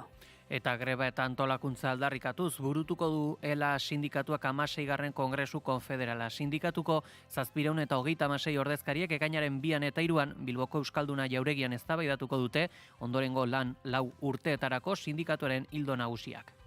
Sindikatuak langileria antolatu gizartea eraldatu lelopean egingo du kongresua. Prentsaurrekoan Michel Lakuntzak adierazi du sindikatu antolatzeko gaitasuna emateko tresna gisa ikusten duela eta hildo horretan langileen bizikalitatea hobetzeko greba inolako konplexurik gabe defendatuko duela. Greba eta konfrontatzeko gaitasun hoiek aldatzen dute dena lan munduan. Elak inongo konplexurik gabe horren alde egiten du. Ez daukalako beste biderik. Ez baldin badu konfrontatzen, ez baldin badu grebara jotzen jo behar denean, hemen ez dago lehen osaten bezala aurrera egiterik. Lakuntzak nabarmendu duenez, kongresu honetan eredu sindikal autonomo eta konfrontatzaile batean sakondu dute, hori baita haien ustez sindikalismoari geratzen zaion irtenbide eraginkor bakarra lan prekarietatearen testuinguruan, azken urteetan etekin errekurrak izan dituzten enpresekin. Goizeko 8:25, ekonomia kontuekin jarraitu beharra dugu izan ere petroleoaren ekoizpena hazi egin da eta honen bestez prezioak 103 jaitsi dira, gehiegizko eskaintzak eragin du jaitsiera hau. OPEP Plus erakundeak petroliaren ekoizpena eguneko 411.000 barriletara hazi izanak zalantzak sortu ditu merkatuetan. Saudi Arabiak guztiz aldatu du joera. Orain arte ekoizpena murriztea zen helburua, prezioak mantendu ahal izateko, baina orain badirudi ekialde hurbileko herrialdeak merkatu kuotak handitu nahi dituela prezioak jaitsiz. Kutxabanken indar inbertsio funtsa, 12 enpresarekin harremanetan da 100 milioi euroko operazioak egin ahal izateko. Anton Arriola, bankuko presidenteak zehaztu du, bankuak 180 graduko norabide aldaketa eman duela enpresekiko harremanetan. Herriko banku estrategikoa izateko, mailegu hipotekarioez gain, Kutxabankek enpresei finantzaketa eman behar diela onartu du Arriolak.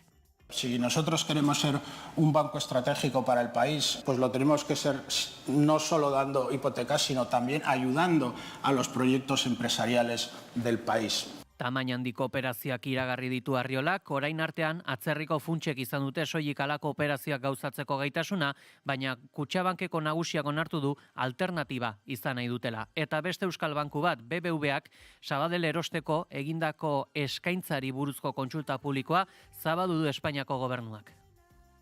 Katu eta Leia batzordeak joan den astean eman zion oniritzia erosketari hainbat baldintza jarrita. 12 hilabete behar izan ditu kasiko operazioa baimentzeko eta ebazpena dena dela ez da irmoa eta Espainiako gobernuak du azken hitza.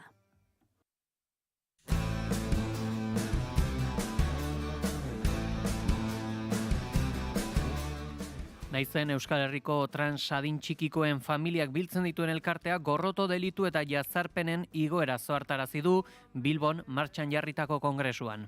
Aurren generoen dibertsitatea existitzen dela eta beraz onartu egin behar dela aldarrikatu dute kongresuko lehen saioan. 8 familiak sortu zuten Naizen elkartea duela 10 urte eta gaur egun 330 dira, galdera asko izan dituzte bidean eta horiek erantzuteko nazioarteko adituak bildu dituzte Bilbon. Mundua guztiontzat beharko luke, baina oraindik ez da. Helburu hori galarazten duen beldurraren oinarrian ezjakintasuna dagoelakoan gaude, eta horregatik ezagutza zabaltzera gatoz. Adin txikiko hauei kasu bakoitzari banakako tratamentua eta erantzunak eman behar zaizkiela argi dute. Jaurlaritzaren babesa iragarri die Manuel Pradales lehendakariak Osakidetzak aurten trans pertsonak hartatzeko lehen mailako zerbitzua martxan jarriko duela esan du. Siempre desde el compromiso absoluto con los derechos humanos, con la equidad, la despatologización y el respeto a la diversidad y a la autodeterminación de las personas. Por eso Osakidetza pondrá en marcha a lo largo de este año los servicios de atención primaria a personas trans, un centro de servicio de referencia por territorio con el objetivo de acoger y acompañar en un entorno extrahospitalario y amigable. Aipatuko dugu ere Trumpen politikari zientziaren aldeko apustuarekin erantzuteko deia egin dutela Europar Batasunak eta Frantziako estatuak. Choose Europe for Science programa aurkeztu dute astelehen honetan Sorbonako Unibertsitatean Ursula von der Leyen batzordeko buruak eta Emmanuel Macron Frantziako presidenteak. This will help support the best and the brightest researchers and scientists from Europe and around the world. We aim to create a new 7-year super grant under the European Research Council, ERC, to help offer a longer-term perspective to the very best. Zientzialari honenei ikuspegi luzeko eskaintza bat egitea da programaren helburua eta 500 milioi inguruko aurrekontua izango du bekak. 2030erako ikerkuntzara eta garapenera bideratutako aurrekontua barne produktu gordinaren 3%koa izatea da helburu Europa batzordeak. Zientzia garapenaren berme dela azpimarratu du von der Leyenek. Science is an investment. Bide berean anfitroi lanetan aritzen Emmanuel Macron ere. J'appelle toutes les chercheuses et les chercheurs du monde entier à rejoindre ce grand projet européen, à s'unir pour et avec l'Europe. Sorbonako ekitaldi horretan izan da Euskal Herriko Unibertsitatea ere, bertako errektorea buru Jose Bengoetxeak zientzialariei harrera egiteko Euskal Herriak dituen aukerak azpimarratu ditu Paristik bertatik. Choose Europe, guk gehitzen diogu Choose Europe, Choose the Basque Country, zientziarako, for science. Gure lelo honek ondo adierazten du badaukagula Euskal Herrian, gure unibertsitate guztietan, baina baita ere orokorrean, gure erkidegoan, ekosistema egokia, zientzia garatzeko, ikerketa egiteko, eta hori egiteko askatasunean. Eta hor dago, segurazki, gure ekarpenik handiena.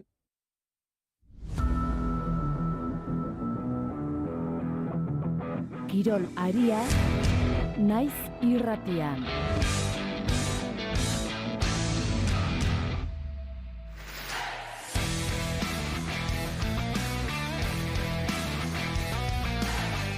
Goizeko 8:30 kirol kontuak aipatzeko tenore aldu zaigu, eta asteazken honetan bertan zabalduko dute aurtengo Behobia Donostia lasterketarako izen emate orokorra 60. edizioa du eta helburu erantsi bat dakar emakume korrikalariak parte hartzaileen 150 izatea. Iraia Kamra, egunon.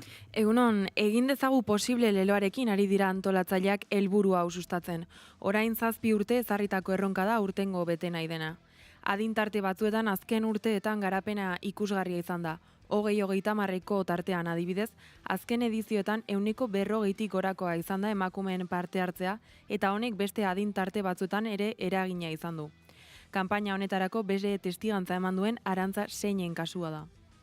Comencé a correr hace 6 años, es decir, con 53 años, y bueno, el porqué la culpa la tiene mi sobrina, que fue la que me invitó a correr con ella a la Lilatón.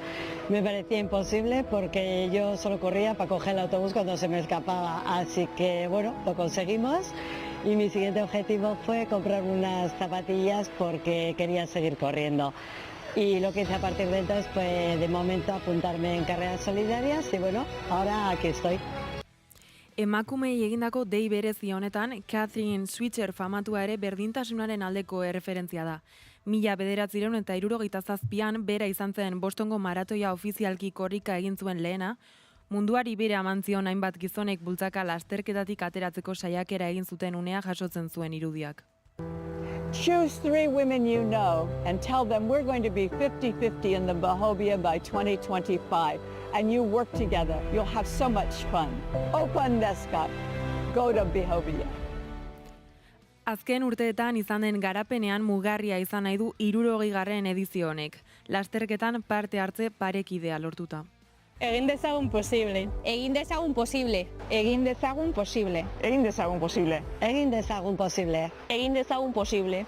Eta eskubaloira aldatuz esango dugu Julen Aginagalde Poloniako selekzioaren hautatzailearen laguntzaile izango dela aurrerantzean, Bidasoirun taldearen kirol zuzendari karguarekin uztartuko du zeregin berria. Horrez gain, Mikel Zabala jokalariak Bidasoa Irunen azpi denboralditan lehen taldeko elastikoa defendatu ondoren, denboraldi honen bukaeran amaiera emango dio jokalari gisa bere ibilbideari. 27 urterekin eskubaloia uztea erabaki baitu. Hauekin gelditzen gara. Eskerrik asko Iraia.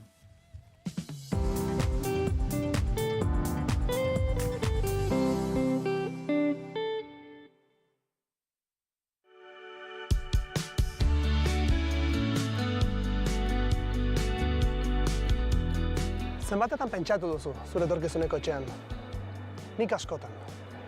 Nire esku egongo balitz, nire etxeak 2 logela izango lituzke. Lan egiteko beste gela bat, egongela eta sukalde handi bat.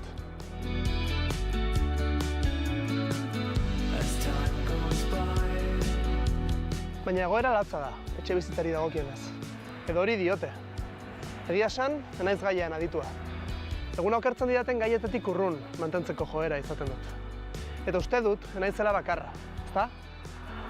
Baina ezin dugu horrela jarraitu. Eta horregatik erabaki dut adituen gana jotzea. Hausnarketarako tartea da hau. Pasa eta jarri eroso. Ongi etorri Lubakian podcastera.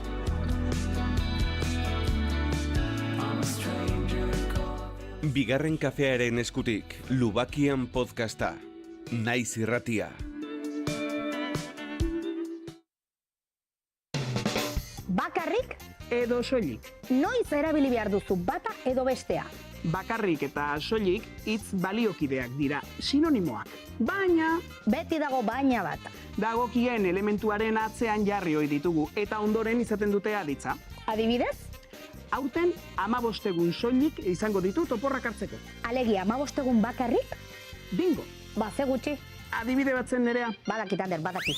Adibide gehiago izango dituzu Adi eta Ari Naiz Irratiko podcastean. Astelenetik ostiralera, iluntzeko 9:10 gutxitan eta podcast plataforma guztietan.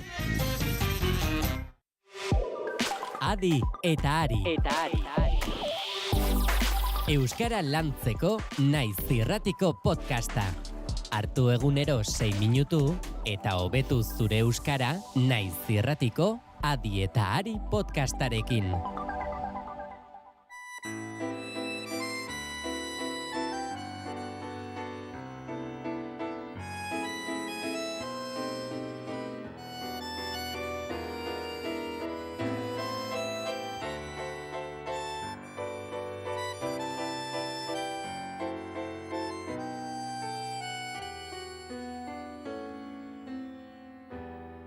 Egun senti batetan maitea zen hila, kalera irten nintzen jainkoaren bila.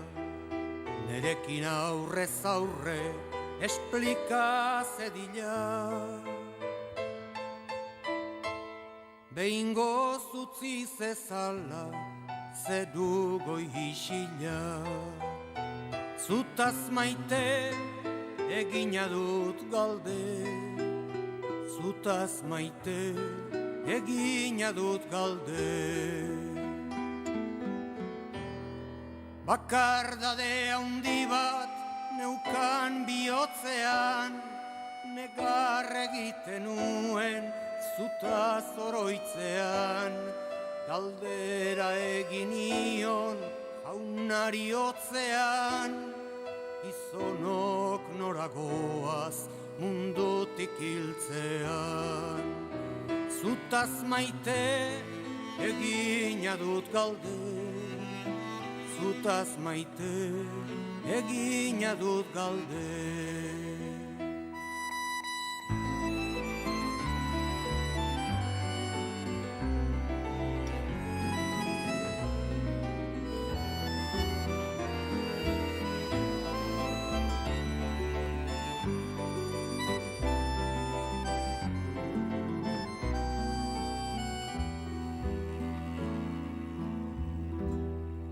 Orduak pasa ziren ezer ez nun entzun, nik ez dakit maitea konprenditzen duzun.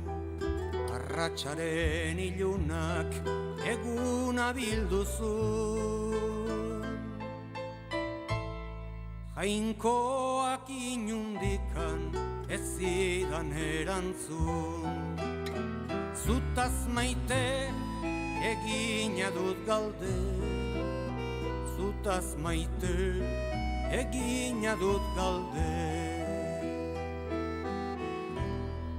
Etxeruntz nindoala, oiukatzen uan, jainkoa ez da bizi, gizonen onduan. Urruti zegokura, han bere zeruan, bakarrik umezortz munduan. Zutaz maite egina dut galde, zutaz maite egina dut galde. Zutaz maite galdera egin dut, baina jainkoak ez zidan erantzun.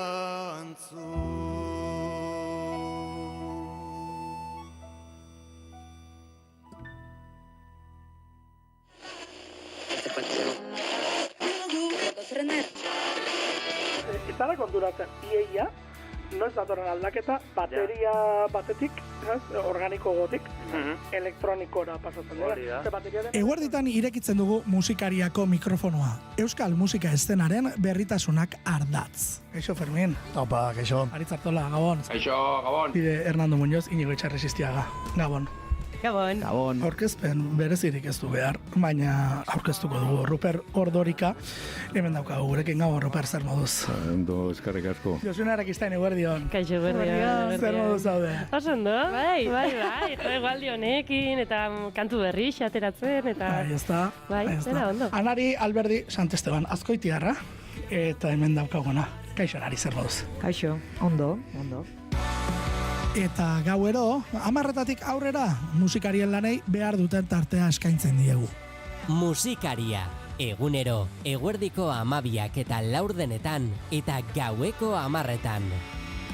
Naiz irratia.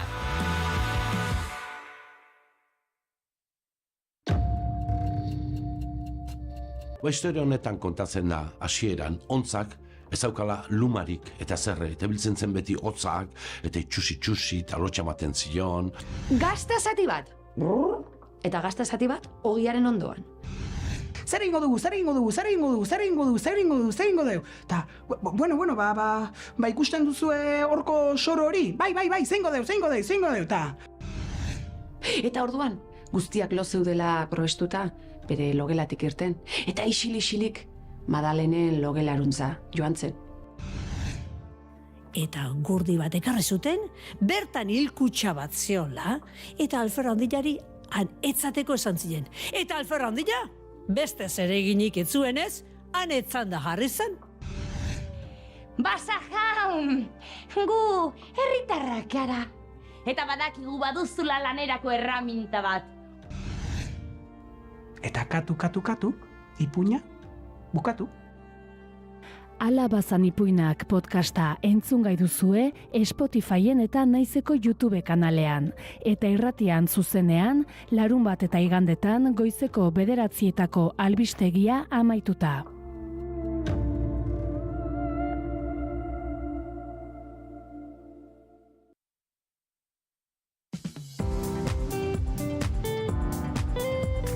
Informazioaren aria.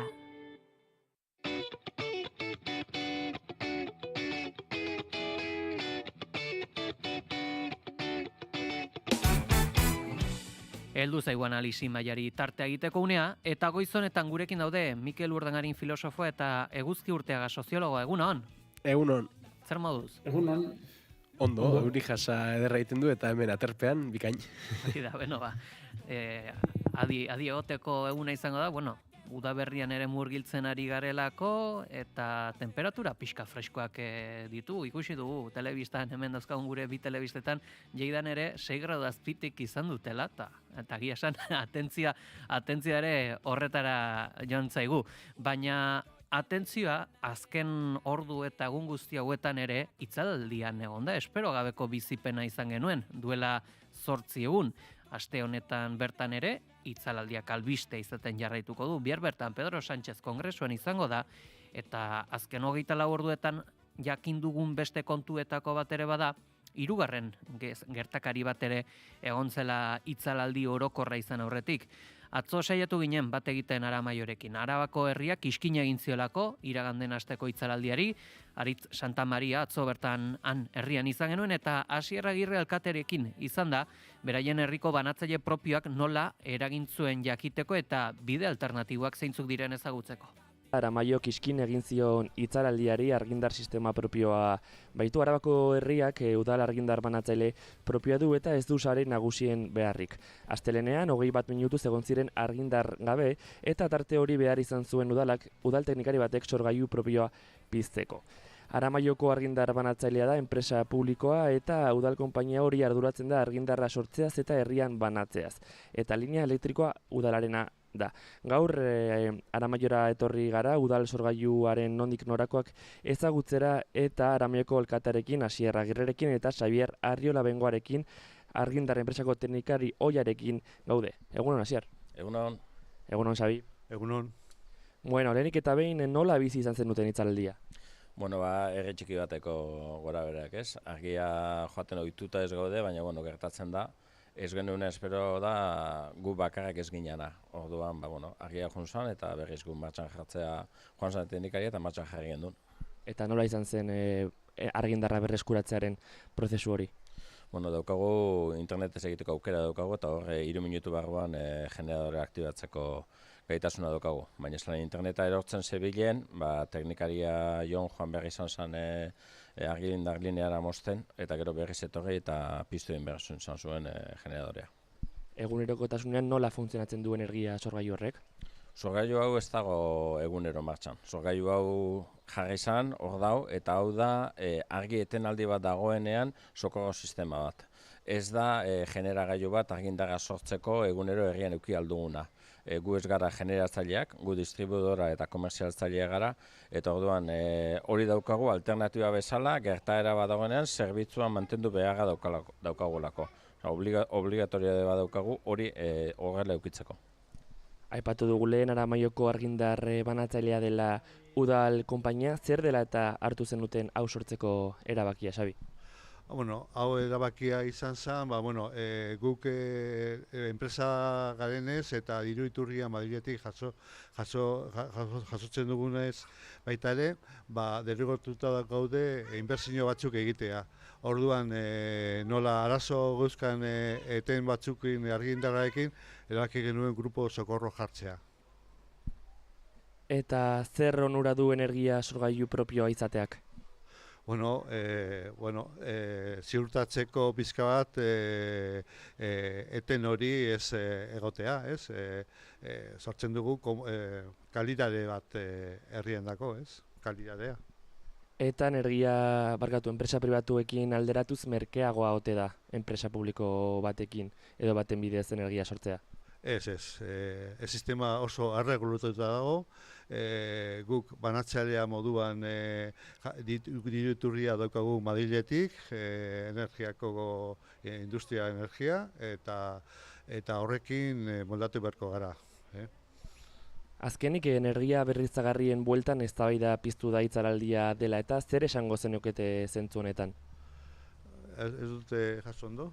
Energia berriztagarrien bueltan eztabaida piztu dela, ea zein dena zuen iritzia?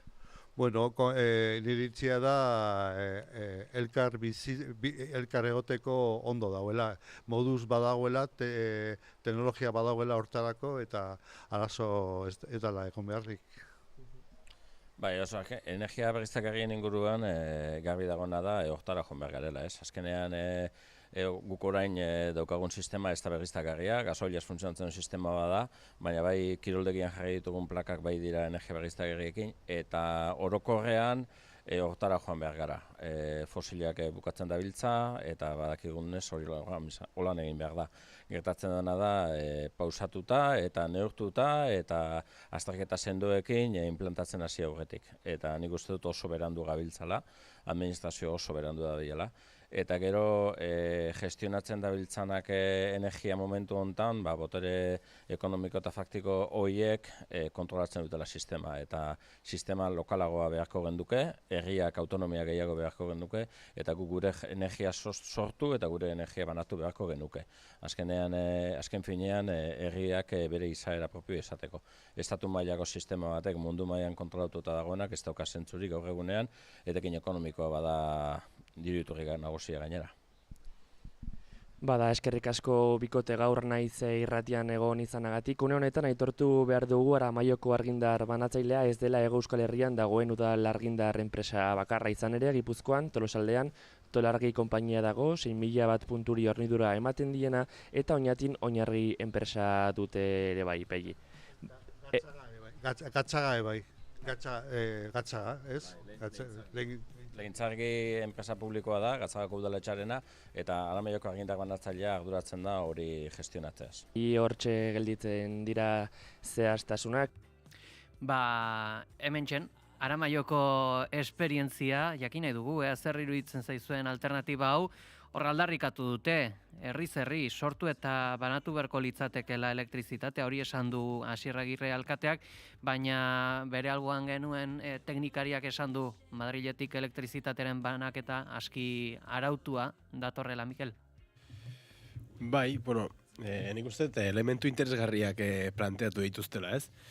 Orain, sekulako informazio uoldea dago eta sekulako artikulu eta elkarrizketa pila ari dira argitaratzen hitzaraldiaren arira, eta egia esan, ez da xamurra nolabait hortik ideia nagusi batzuk ateratzen, baina bueno, hor badaude zenbait elementu nahiko, esango nuke, partekatuak direnak, ez?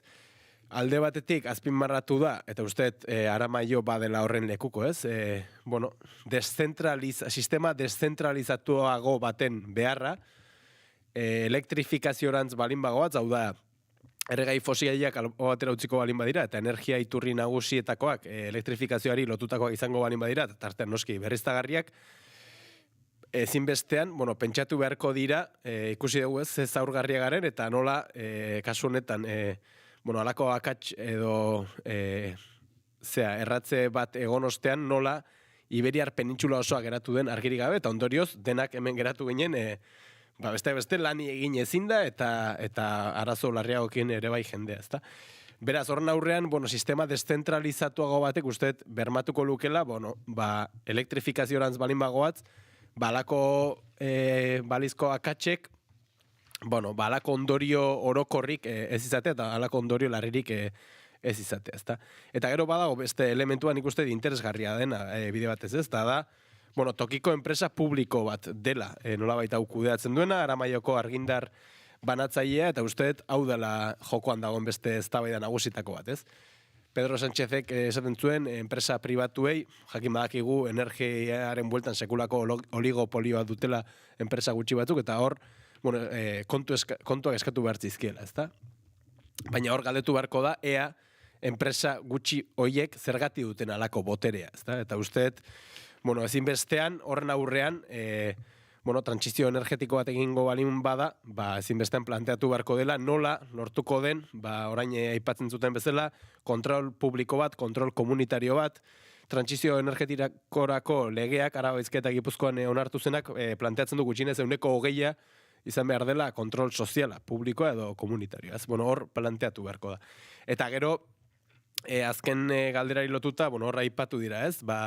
Teiatuetako plakak eta beste, eta herri egin beharreko lana, eta hortan guztiz bat nator, baina usteet, eta geroz eta hots gehiago dira, hau azpimarratzen dutenak, bueno, eta hor ikerketa ezberdinak egin dira, halako egitasmoak ere ezinbesteko balin badira ere, beraien mugak ere badituzte, eta Euskal Herri bezala pentsatu behar dugu hau, eta besteak beste lurralde plangintza oso bat behar da, herrien parte hartzearekin oski, herrien eta erakunde supramunicipalen arteko koordinazioaren bitartez, baina ezinbestekoa da hau era ordenatu eta orekatu batean egingo balin bada lurralde plangintza oso bat ere egitea eta hori martxan jartzea, bueno, herrien arteko desoreka, balizko desorekak ere ekiditeko. Eguzki, zure iritziara ezagutu nahi dugu. Udalek egin dezakete ekarpen bat, hor aipatu den adibideak, ez du alternatiba suposatzen, baizik eta sokorro sistema da, egia sistema erortzen bada, horrek aukera ematen dio azken finean, horrelako urgentziazko egoerei aurre egiteko, baina momentuz behintzat ez du benetako alternatiba suposatzen. Noski, gauza bat da sistema deszentralizatzea da, eta bestea da ikustea, Euskal Herriak gaur egun badaukan autonomia energetiko bat eta kapazitate bat nahiko energia produzitzeko behar izanak asetu alizateko, eta argi dago ezetz. Momentuz, izugarrizko menpekotasuna dauka Euskal Herriak, salbuespen bakarra Nafarroa izango litzateke, eolikoak beste asko garatu dituelako, eta orduan energia berriztagarrien pisua handitu indalako, eta horrek autonomia delako bat ematen dio, baina gainontzeko lurraldei erreparatuz gero, ikusten da izugarrizko dependentzia eta menpekotasuna dagoela, ez? Orduan, noski, horrek suposatzen du, eta Mikelekin bat nator, plangintza estrategiko bat egitea, epe ertain eta luzera, progresioki autonomia energetiko hori lortze aldera, eta hori oinarritu beharko izateke energia berriztagarrietan.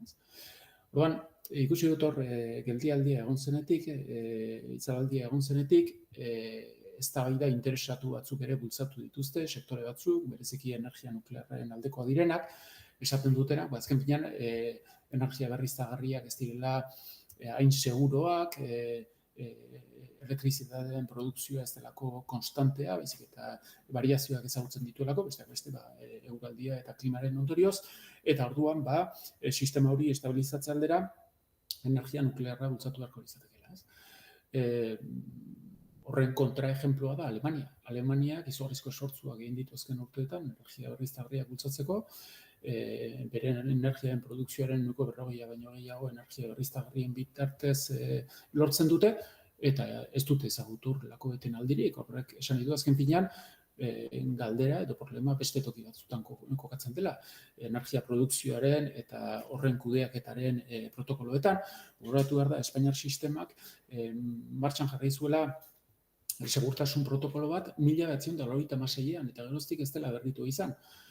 Eta alde batetik beharko lirateke, eta hori da red elektrikak itxuraz gobernuari eskatu ziona, legia protokoloak eraberritu eta eguneratu behar direla, irizpide berriak ere jarri behar direla, baina horrez gain ere suposatzen du azpiegituretan ere egokitzapenak egin behar direla, hori egingarria izan dadin eta segurtasun nahikoa eduki ahal izateko. Beraz, kontuz behar da azken binean eztabaida hauetan zen batzuk, eta ikusi dugu ere Frantzian ere, non elektrizitatearen 70% baino gehiago energia nuklearren bidez produzitzen den, hor badaude ere interes ekonomiko eta estrategiko batzuk, sektore batzuk nola aprobetxatzen dituzten nolako situazioak, energia nuklearra bultzatu ahal izateko, eta hori inondik inora ezin da soluzioa izan. Hain zuzen, energia berriztagarrien eztabaida abiatzeko ez dakit agian hau bera izan daiteken ekaitz perfektu bat, baina atzoko albistea ere bada, Gipuzkoako Foru Aldundiak energia komunitateen aldeko apustua indartu duela, baina bazkidetza berezi batekin, Iberdrola taldearekin eta Sánchez Galanek ere pasaden astean esan zuen argi eta garbi nuklearren alde egin behar dela. Mikel, aipatzen zenuen, hor ere badaudela, beti ere interes handi horiek, enpresa handien interes horiek hor buru jabetza bai, baina buru jabetza zarago negozio esparru ere izango da, etorkizuneko energia iturria. Bai, zalantzari gabe, ezta? Eta, orain, auzi tekniko bezala, aurkeztu nahi da, eta hor nahitzakian, energia nuklearren aldeko apustu bat egin nahi da, nunbait berriztagarriak teknikoki ez direlako bideragarriak eta beste, baina oinarrian hemen auzi politiko bat dago, eta fondoan dagoen eztabaida da ze eredu sozioekonomiko nahi dugu. Eta zuk esan dezun bezala, eta eguzkik esaten zuen bezala, hor noski interes kontrajarria daude, eta ikusten dugu energiaren esparruan, lehen esan dugun bezala, enpresa gutxi batzuek, eta gaineaz, alderdi politiko jakin batzuei oso lotuak dauden izena bizen jakin batzuek sekulako boterea metatu dutela, eta sekulako oligopolioa osatu dutela. Atzo bati entzuten nion, Karl Marx ez, Adam Smith bera ere eskandalizatu egingo litzatekeela, ikusiko balu gaur egun energia sektoreko enpresen botere banaketan nolakoa den ikusita, ezta. Hori esan da, pare bat elementu, ez? Alde batetik, guztiz bat nator eguzkirekin, berak zuke aipatzen nuen bezala, uste gaur egun sekulako, eta gaina honek biztarazi duela, sekulako menpekotasuna degula, ez soilik Espainiar sistemarekiko, baizik eta, barne arrazoiak direla medio, bereziki Araba, Bizkaia eta Gipuzkoan, energia berriztagarri dagokionean oso gutxi ekoizten delako, ez da, lurraldean bertan. Hor datu bate argitaratu da oso deigarria dena, ez? Gaur egun Araba, Bizkaia eta Gipuzkoan kontsumitzen den energia elektrikoaren 6% soilik ekoizten da bertan, ez? Eta Nafarroa garaiaren kasuan okerrez banago 90%tik ikora, ez da, beraz horrek adierazten du lan handia dagoela egiteko, besteak beste, trantsizio energetikorako legea betetzeko ere, eta uste dut hori izan beharko lukela gutxieneko erronka bat kontuan izanik, zer nolako krisi sozioekologikoa bizi dugun, eta nola ezinbestean horri heldu behar zaion, ezta. Eta horri esan da, hor dago, nik uste, akaso zuek aipatzen zenuten horretan dagoela auzia, ez? Hau da, ondoren orain, ez? Askotan eztabaida hau nola gauzatzen da, ez? Herrietara etortzen da, eskakizun bat, proiektu bat egiteko eskakizun bat, sekulako eztabaida sortzen da, baina nolabait askotan,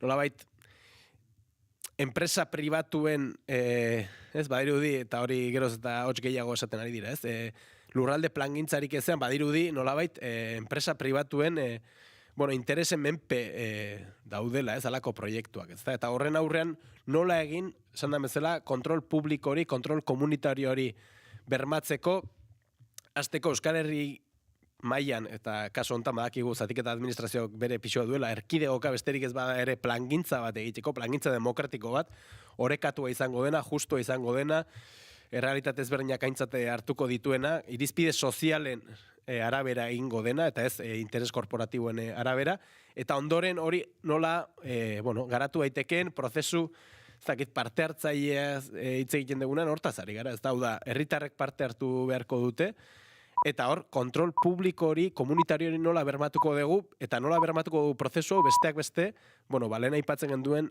oligopolio horrekin pixkanaka usteko, eta harreman horiek ere demokratizatzeko. Ez nik uste hor dagoela erronka, eta hor asmatzen bada, uste dut bidea erresago egingo dela. Aritz, akaso, eguzki barkatu, akaso orokorkeria izan daiteke, baina hemen ez dute botere berdina, etorkizuneko trantsizio energetikoaren eztabaidan, kontrol komunitarioak, aukera komunitarioek, ala aipatu ditugun enpresa handiek. Testu inguru honetan zer egin daiteke? Hor, badaude bide bat. Bata da publiko-pribatuarena, eta bestea da, eta komunitarioarena, eta bestea da, azken finean, ze ereduren aukera egiten da, ez?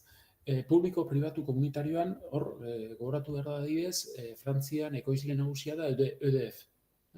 Lehen publikoa zena, gero privatizatu egin zen partzialki, eta berriki Frantziako gobernuak, Macronen gobernuak, erabaki du berriz ere nazionalizatzea. Konsideratzen duelako energia eremu estrategikoa dela, eta orduan ezinbestean botere publikoak eta estatuak kontrol hori eduki behar duela. Macron berez liberala da ekonomikoki. Baina konstiente da azken binean energia eta gero ez da gehiago etorkizunari begira elementu estrategikoa izango dela, izugarrizko inbertsioak eskatuko dituela hurrengo urte eta hamarkadetan, eta ezinbestean erabaki politiko eta publikoa ezinbesteko dela horrelako proiektu bat aurrera eman ahal izateko, ez dadin interes korporatibo eta pribatuen menpe egon. Eta gero beste kontua da, zer nolako mix energetikoaren apostu egiten den. Hor egon da trampa bat azken urteetan, lehenengo Frantzia mailan eta ondoren Europa mailan, besteak beste Frantziako sektore nuklearrak eta Frantses estatuak egin duen presioaren ondorioz, non gaur egun Europar Batasunaren mailan energia nuklearra kontsideratu den energia berdea bezala. Eolikoak edo energia berriztagarriak bezalaxe. Horrek zer esan nahi du? Energia nuklearra produzitzen duten enpresak, publikoak eta pribatuak izan daitezen, Europar Batasunen partetik finantzamentu publikoa jasotzen dutela beren proiektuak aurrera eman izateko. Frantziak momentu honetan badauzka 57 zentral nuklear eta bere asmo da hurrengo urteetan eta 2028rako beste 6 zentral nuklear gehiago eraikitzea. Eta hor ikusten da azken finean badagoela benetako interes korporatibo, estrategiko eta ideologiko bat maila batean ere energia nuklearren alde, eta ikusten ari gara Frantzian eztabaida hori erabatea amaituta dago, maila handi batean, baina Europa mailan ere ikusten da geroz eta gehiago Alemania adibidez, Merz bera bilakatuko da hemendik gutxira lehen ministro, eta esaten ari da, agian ere berriz ere energia nuklearrari pisu bat eman barko zaiola, ikusten da Txinak ere zentral nuklearrak eraikitzen dituela, Europako hainbat herrik ere berriz ere eztabaida ireki dute ikusteko energia nuklearra berriz ere ez litzatekeen bultzatu beharko. Alegia, hor badago benetako eztabaida bat oso arriskutsua iduritzen zaidana, ez bakarrik epe motz edo ertainerako, baizik eta epe luzerako, zeren badakigu azkenean hondakin nuklearrak zer nolako bizi iraupena duten. Orduan, iduritzen zait eztabaida horri benetan heldu behar zaiola, beldurri gabe, baina datu guztiak mahai gainean jarriz, eta kostu direkto, indirekto eta epe luzekoak ere kontutan hartuz. Zeren, epe motzera beharra da energia nuklearrak, eta hori eztabaidatu daiteke, agian kostu txikiago izan dezake, baina epe ertain eta luzera argi dago askoz ere kostu handiago izango duela. Beraz, iruditzen zait, benetako eztabaida bat eduki behar dela, ze eredu nahi dugun, ze mix energetikoren apostu egiten dugun, ze epe jartzen dizkiogun gure buruari, eta beti ere helburu gisa izanez, bi printzipio bata da autonomia energetikoa eta bestea da sustengarritasuna. Goizeko 9:04 heldu dira, azken orduaren berri jaso behar dugu. Informazioaren aria, naiz irratia. Pertsona bat hilik topatu zuten astelehen honetan Iruñeko Donibane auzoko eraikin bateko eskilera buruan, udaltzaingoak ez du hipotesirik baztertu, baina sastakatu egin dutela uste dute. Oraingoz ez dute inor atxilotu. Zaloa Adila, egunon. Egunon, Pei eta egunon entzuleok, duela urtebete hilketa saiakera bat erregistratu zen, etxebizitza horretan bertan, estupefazienteak erostera joandako bi gizonek bizilagunari eraso egin ziotenean, gertaera hau ordu bat terdietan izan zen, atzoko egunez Donibane auzoko Olibako monasterioaren kaleko eraikin batean, udaltzaingoak F agentziari jakinarazi dionez, adierazi dutenez, banatzaile batek aurkitu zuen gorpua. Nafarroako Auzitegi Medikuntzako Institutuak astearte honetan egingo dizkion atzprobek hildakoaren nortasuna zehaztu ahal izatea espero da. Eta bestelako gaietan, baina Iruñatik bertatik mugitu gabe, Iruñeko Aldezarra tabernak parranda eta San Fermin baino gehiago dela aldarrikatu dute bertako auzokidek. Aldezarra turistifikatu eta auzo herrikoiek usten dituzte dituelako, egungo hiri eredua eutsi ezina dela salatu dute nahikoa Aldezarra ekimenatik. Gaur bildu. Eta egunaren nondik norakoak aipatzeko ere gurekin dugu, Oñatz Aizpuru, egunon. Nasmenen bat edo badaukagu, ez dakit, bat egiteko aukera ote dugun, Oñatz, egunon.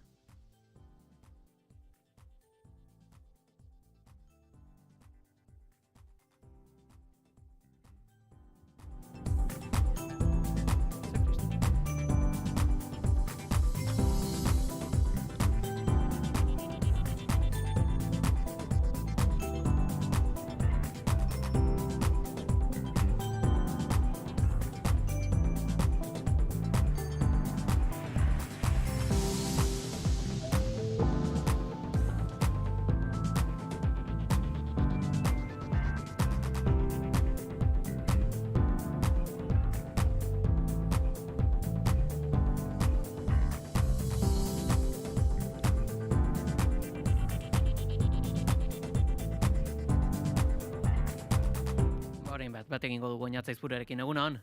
Egunon entzuten alda? Bai, aurrera mesedez. Vale, ados.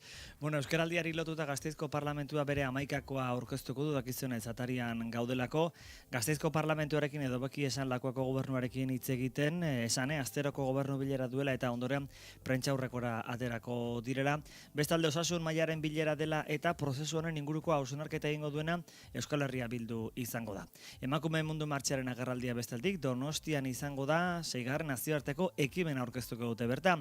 Kanpezuko udalera begira berriz arratsaldean, bertan omenaldia egingo diotelako segundo Biana Arronizi, 1942an Mauthausenengo kontzentrazio esparruan hildako Bujandako bizilagunari. Langabezi datuak espero ditugu edota Nafarroako sektore ekologikoaren bilakaeraz txostena ere aurkeztuko dute. Eta amaitzeko nazioartean batez ere Donald Trump ikusiko dugu Kanadako lehen ministro berriarekin elkartuz, bertan muga zergez hitz egingo dutela aurreratu dute. Amaitzeko George Orwellen Lur J. Parisen eta Londresen liburuaren aurkezpena egingo dute. Itzulpenaren aurkezpena Rafa Sanchiz musikak egindako apeli. Ederto, guztia bakin aditzen gara, eskerrik asko. Bai, gero arte. Eguraldia eta trafikoa naiz irratian. Errepideokin ez badugu nabarmentzeko jazoerarik? Bai, pasa ezarri dute, AP8 errepidean 125 kilometroan Trapagarenen, beraz tarte horretan errei bakar egongo da norantza bakoitzean, eta bestalde 10 kilometrotako autopilaketak daude, N1 errepidean 425 kilometroan Andoainen Irungo norantzan. Eguraldiari dagokionez, xetasun guztiak Iker Ibarluzeak. Giro busti eta freskoarekin jarraituko dugu astearte honetan ere. Goizean hodeiak oso ugariak izango dira lurralde osoan eta euri zaparrada batzuk izango dira, bereziki Kantauriar isurialdean, non bertan marduxamar botako duen, bereziki ekialdean. Hego isurialdera ere euri pixka pasako da goizean, baina gutxi botako du. Arratsaldeko lehen orduetan euria gehien bat Pirinioez iparraldetik, hau da Ipar Euskal Herrian, eta lurraldearen mendebaldean, Bizkaian eta Araban botako du. Gainantzeko lekuetan, Gipuzkoan eta Nafarroako txokorik gehienetan aterune luzeak emango dira eta euri gutxi izango da. Gauean, euria Kantauri isurialdera mugatuko da eta hego isurialde osoan aterik eratuko da. Haizeak goizean ipar mendebaldetik joko du, eguerditik aurrera ipar tenteagoa nagusituko da eta bolada zakar batzuk utziko ditu lurraldearen hegoaldean. Temperatura minimoek eta maksimoek behera egingo dute, bereziki minimoek 2 eta 10 gradu bitartean errendituko dira, maximoak kantauri isurialdean 12 eta 15 gradu bitartean, eta hego isurian 9 eta 17 gradu bitartean, temperatura freskoenak Araba eta Nafarroa erdialdean neurtuko dira, altuenak aldiz Erriberan, eta honekin goizean botatzen duena 1200-1300 metrotik gora elurretan izango da, baina hori bai arratsaldean gora egingo du, eta elur maila 1500 metrotik gora kokatuko da.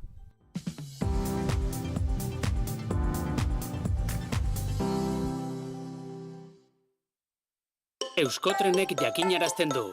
Benetako lurruntren batean bidaiatu nahi duzu, zatoz Azpeitiko Euskotren Museora. Irterak larunbat igande eta jaiegunetan astelenetan izan ezik. Gozatu familian bidaia astezin batez. Informazio gehiago museo.euskotren.eus. Egin bat mugikortasun jasangarriarekin. Euskotren, Eusko Jaurlaritza.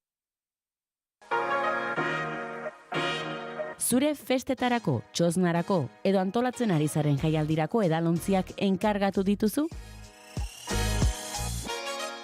Ez utzi azken unerako.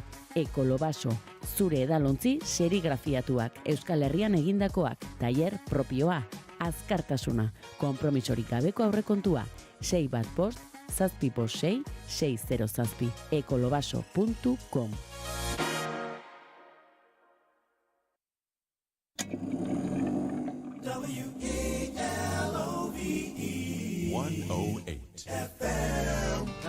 Historiak idatzidako gertakari eta mugimendu sozialetan musikak izandako paperaz ariko gara.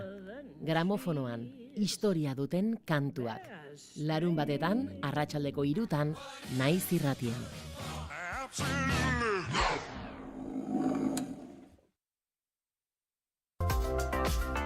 Kultura eta hizkuntza politika sailak hizkuntza politikarako sailburuordetzak diruz lagundua.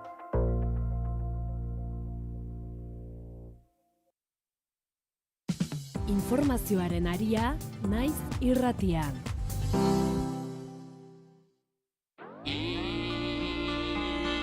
Izuntzen bada, maitia, jakin.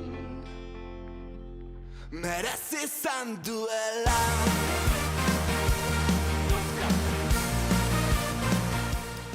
Heltzer da, herri urrats Ipar Euskal Herriko ikastoleen festa igande honetan burutuko da ohiko legez Senpereko Aintziran. Gehiago jakiteko gurekin dugu Koldo Rodríguez, herri urratseko koordinatzaile, egunon. Bai, egunon. Beno, nola doaz prestaketa lanak? Bueno, badoaz, eguraldiak ez du asko laguntzen Montairako, baina badoaz eta egia esan zeruari begira gaude. Horixe bera galdetu behar nizun, ikusita gaur seguraldi dugun ez dakit kezkarik handienetako izan daiteke hau? Bai, ze gogorra da esatea Ipar Euskal Herrian Euskararen irakaskuntza eta zehazka beti zeruari begira egon behar dela, ze egia esan herri urratz bezalako egun bat guretzako ekonomikoki sekulako arnasa da. Baina, bueno, pozik lanean, uste dugu aurten sekulako herri urratza antolatu dugula eta antolatuko dugula, eta bueno, egia esan ezin gain ez egon horren peskizan lanean eta gogotzu. Oraindik gogoan dugu, nola 2023ko uholden ondorioz Kinkalarrian izan zela herri urrats eta ondoren uholdea ere izan zen elkartasunarena. Honek markatu utzi du Ipar Euskal Herriko ikastolen festa?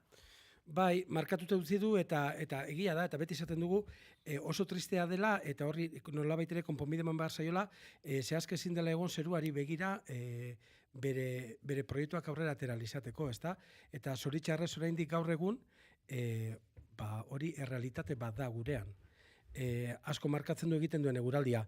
Gero egia da, Euskal jendarteak duen emaria edo borondatea laguntzeko ere oso handia dela, eta horrek laguntzen du, baina egia esan, horrekin bukatu beharko genuke, eta hori bukatzeko bidea jarri beharko lirateke, eta hori erabaki politikoak dira azkenean. Justu herri urratsen berezitasuna hori ere bada, ez da ausaz festa bat egitea beharrak bultzatutako ekimen bat dela? Bai, da beharrak bultzatutako ekimen bat, ze egia esan proiektuak handiak dira. Aurten Katxalin Elizalde kolegioaren bigarren zatiaren obra ordaintzeko da jasoko den diruaren zati bat. 5 urtera etorri behar zen obra bat da, eta azkenean 2 urtetara etorri dena. Horrek erakusten du ere, zehazka gero eta errealitate handiagoa dela. eta gero eta ikasle gehiago ditula, eta gero eta behar handiagoa ditula, eta horri erantzuteko, eta gero, ez dakit, bere sortu zen eta gertatu zen, Arbero ikastolak zu hartu zuela herri urratza aurkeztu bezperetan, eta ikastola berreraiki beharra dagoela, asegurantzak zati handi bat bere gain hartzen du, beste zati batez, eta ikastola hori berreraikitzeko ere erabili beharko litzateke, aurtengo herri urratzen jasotzen den sostengu guzti hori.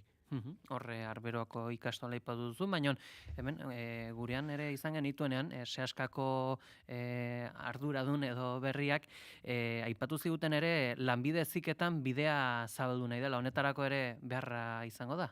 Bai, nik uste dut hori hurrengo urteko herri urratzen helburua izango dela. Momentu honetan Seaska bigarren lizeoa irekitzeko prozesuan dago, bigarren lizeoaren inguruko debate prozesu baten dago, eta bigarren lizeo hori errealitate izango da, segurazki hurrengo urteetan, eta bigarren lizeo hori eraikitzeko beharko den sostengu ere handia izan beharko du. Erik Etxartek iragarri zigun lanbide heziketako bide berri hau, baina pixkat kokatuaz festan, urte honetarako elgarrekin leloa erabili duzu, zer esan nahi duenek? Elgarrekin leloak esan ditu gauza asko. Lehenengoa, egungo individualismoa markatzen duen mundu honetan, gu kontrako norabidean goaz, ze individualismoaren apostu egin beharran egiten dugu elkarrekin hori, elgarrekin egite horren aldeko apostua.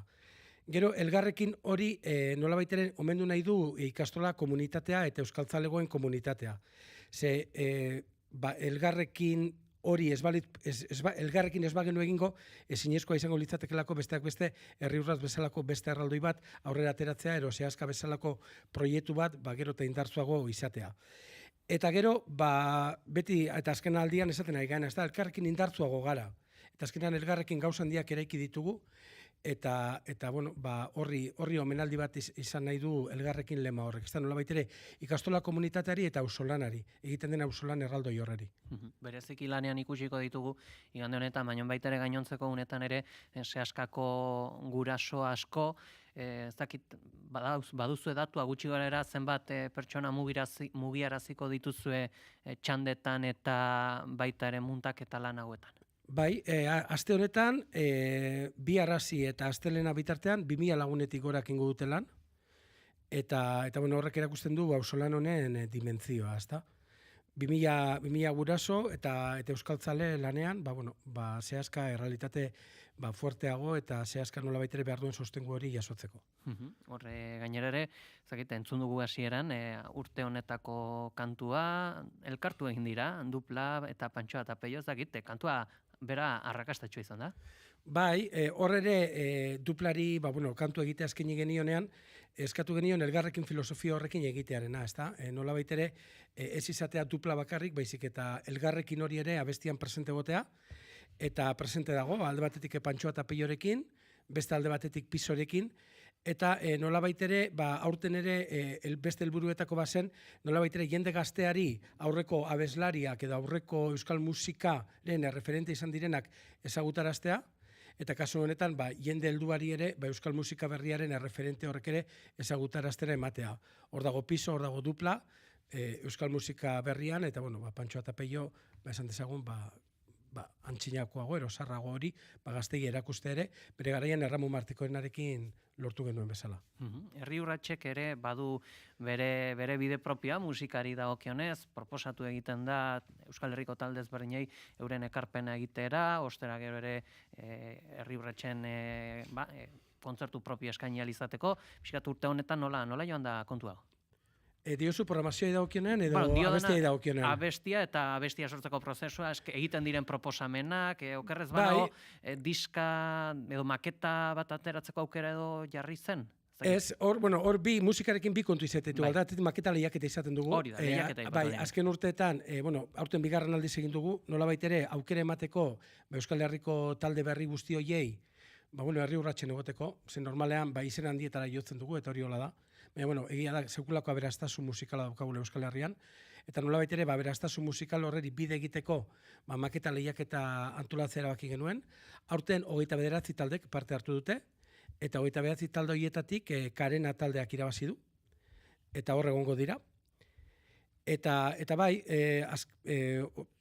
iaz 40 izan zian, aurten 29, eta bueno, ez itotza daukagu, eta hurrengo urtean ere egiteko asmoa daukagu. Nolabait ere, horrek bidea ematen diolako, normalan entzun ahalko ez ziren taldeak ere, herri urratsen entzuteko. Horre, kantuan ere parte hartu duten Pantxo eta Peioak Euskadi Irratian esan zuten, beraien garaiko borroka izan zela irakaskuntza sortzea eta gaur egungoa Euskara kaleko hizkuntza bihurtzea. Zer hausnartuko zenuke honen inguruan? Egia dala, ezta? Eta nolabait ere, euskara salbatuko bada erabilerari esker izango dala.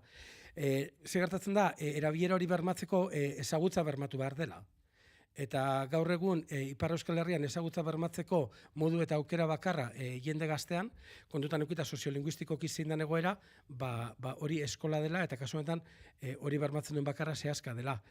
Eta beraz, esan dezagun, etorkizuna ez da oso garbia. Bai, zehazka gaur egun duen egoerarekin, eta egungo termino politikoetan jarratzen badugu zehazkarekin, egoera iluna da. Egia da, gero eta ikasle gehiago ditugula, ikasle horiei erantzuteko gero eta behar eta baliabide gehiago behar ditugula, baina nolabait ere horiek ez dira etortzen, horiek lortzea zaila da. Bai, hitz politak entzuten ditugu, Frantziatik, Parisetik, baina oraindik gure ikasleak azterketak frantsesez egiten jarraitzen dute, baliabideak ez dira igo 20 urtean, kontratuak berritzeko daude, eta eta nolabait ere, borontate politikoa falta da, eta borontate politiko hori nolabait ere sortu beharko dugu, eta hortarako mobilizatzea beharrezkoa da, eta herri urratzere hortarako aukera bat bada, ez da, hori aldarrikatzeko. Nolabait ere, behingoz, zehazka serio hartu behar dela, eta politikari irakusteko, zehazkari zor zaiona eman behar zaiola, behingoz. Horre, sustenguare areagotzeko erleen kanpaina ere, errezainen kanpaina ere hasi zenuten, nola joan da? Badoa gutxika, eta bueno, helburua zen 5.000 lortzea, erdia dugu egun lortua, uste dugu hurrengo egunetan beste erdia lortzeko aukeran egongo garela, oso kanpaina xumea da, azkenean helburua oso xumea zen, eta bueno, gehiago baita ere zen elemento komunikatibo bat izatea, eta nola baita ere erleak Euskal Herri osoan zabaltzearena, eta bueno, pozik gaude kanpaina ematen nahi denarekin, eta eukitzen nahi den zabalkundearekin. Aipatuko dugu ere programazioa, hor musika talde ezberdinak izango direlako holtza gainean, ez dakit zer nabarmenduko zenuke, ze izango dugu ikusgai? Ez dakit, hasteko eskertzekoa da euskal kultur munduak eta kasu honetan euskal taldeek egiten duten indarra herri urratsen egoteko, ezta? Ze indar hori ez balukete egingo eta indar ekonomikoa sari gara, ezinezkoa litzateke egiten dugun edo daukagun programazio hori osatzea. Gauza asko aipatuko nituzke. Lehenengoa, emakumearen presentzia eszenatokietan, hori azken urteetan nolabait ere gure helburu bihurtu da, eta uste dugu aurten ere bete dugula. Eta holan, kontzertu batzuk aipatzekotan, hola Salvador aipatuko nuke, Xune egongo da ere, Duple egongo da, nola ez, eta gainera sorpresa handi batekin, Pielet egongo da, Maskak bezalako talde bat egongo da, aurten Gipuzkoan Ipar Euskal Herriko estenari eskainitako estena badaukagu, eta bertan pasatuko dira Ipar Euskal Herriko talde ezberdinak, eta ez dakit, ez da aspertzeko astirik egongo, musika mota ezberdina, espalak ere hor egongo da, ingot ere, Itziarritu inokin, ez dakit, ez da aspertzeko aukerarik egongo, eta benetan egun polita izango da. Eguna polita izan darin ere, informazio praktiko pixkat ere landu beharko dugu, izan ere, beti izaten da elako ere senperera heltzea erronketako bat, han bertan auto asko pilatzen direlako, baina horretarako alternatibak ere badaude mai gainean, zeitzu dira, zer egin behar dugu lasaiago heldu ahal izateko? Herri ezberdinetatik autobusa jarria daude, Hendaian bertatik autobusa daude goizean, beraz jendeak aukera du metro hartzeko eta herri urratzeko autobus txartela aurretik hartzeko, saia ostatuan.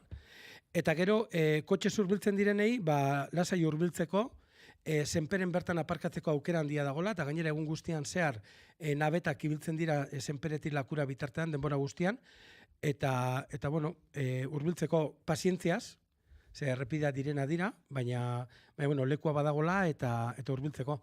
Egia esan garraio publikoarekin badugu arazoa iparraldean, azken urtean apostu egin dugu txitxakekin garraio publiko hori bultzatzeko, baina batez ere Ipar Euskal Herritik, Hego Euskal Herritik zailago dago, eta beraz, Hego Euskal Herritik heltzeko modua, autobusak, herrietatik antolatzen diren autobusak edo kotxea da, eta aparkalekua badaudela eta lasai hurbiltzeko. Guztiagoekin gaditzen era, Koldo Rodríguez Herri Urratxeko koordinatzailea, egun oparoa izan da dila igandea. Eskerrik asko.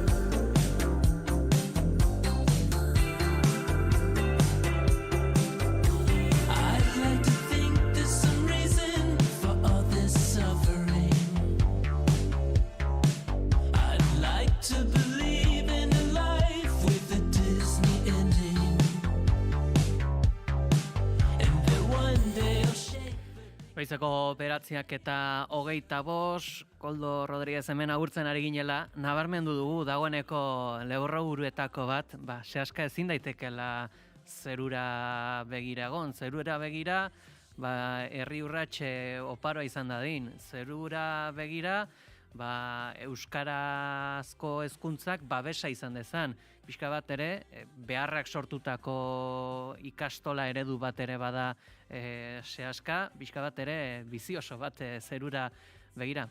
Mikel?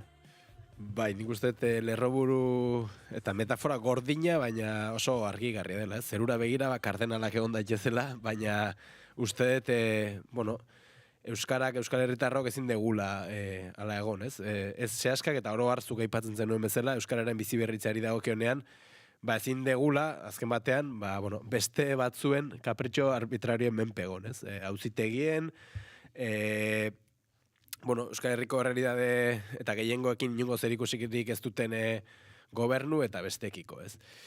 Eta hor badaude aurrekoan, justo guzki zuri egintzi zuten elkarrizketa bat gaur 8 eta uste hor gako oso interesgarriak planteatu zirela, ezta? Euskararen erakunde publikoak UNESCO oinarri hartuta erronka bat jarri du mahai gainean, ez? Eta da, hizkuntza batek biziren mantentzeko gutxienez biztanleen 30% jakin behar du. Eta gero hor ñabardura ugari daude, ez?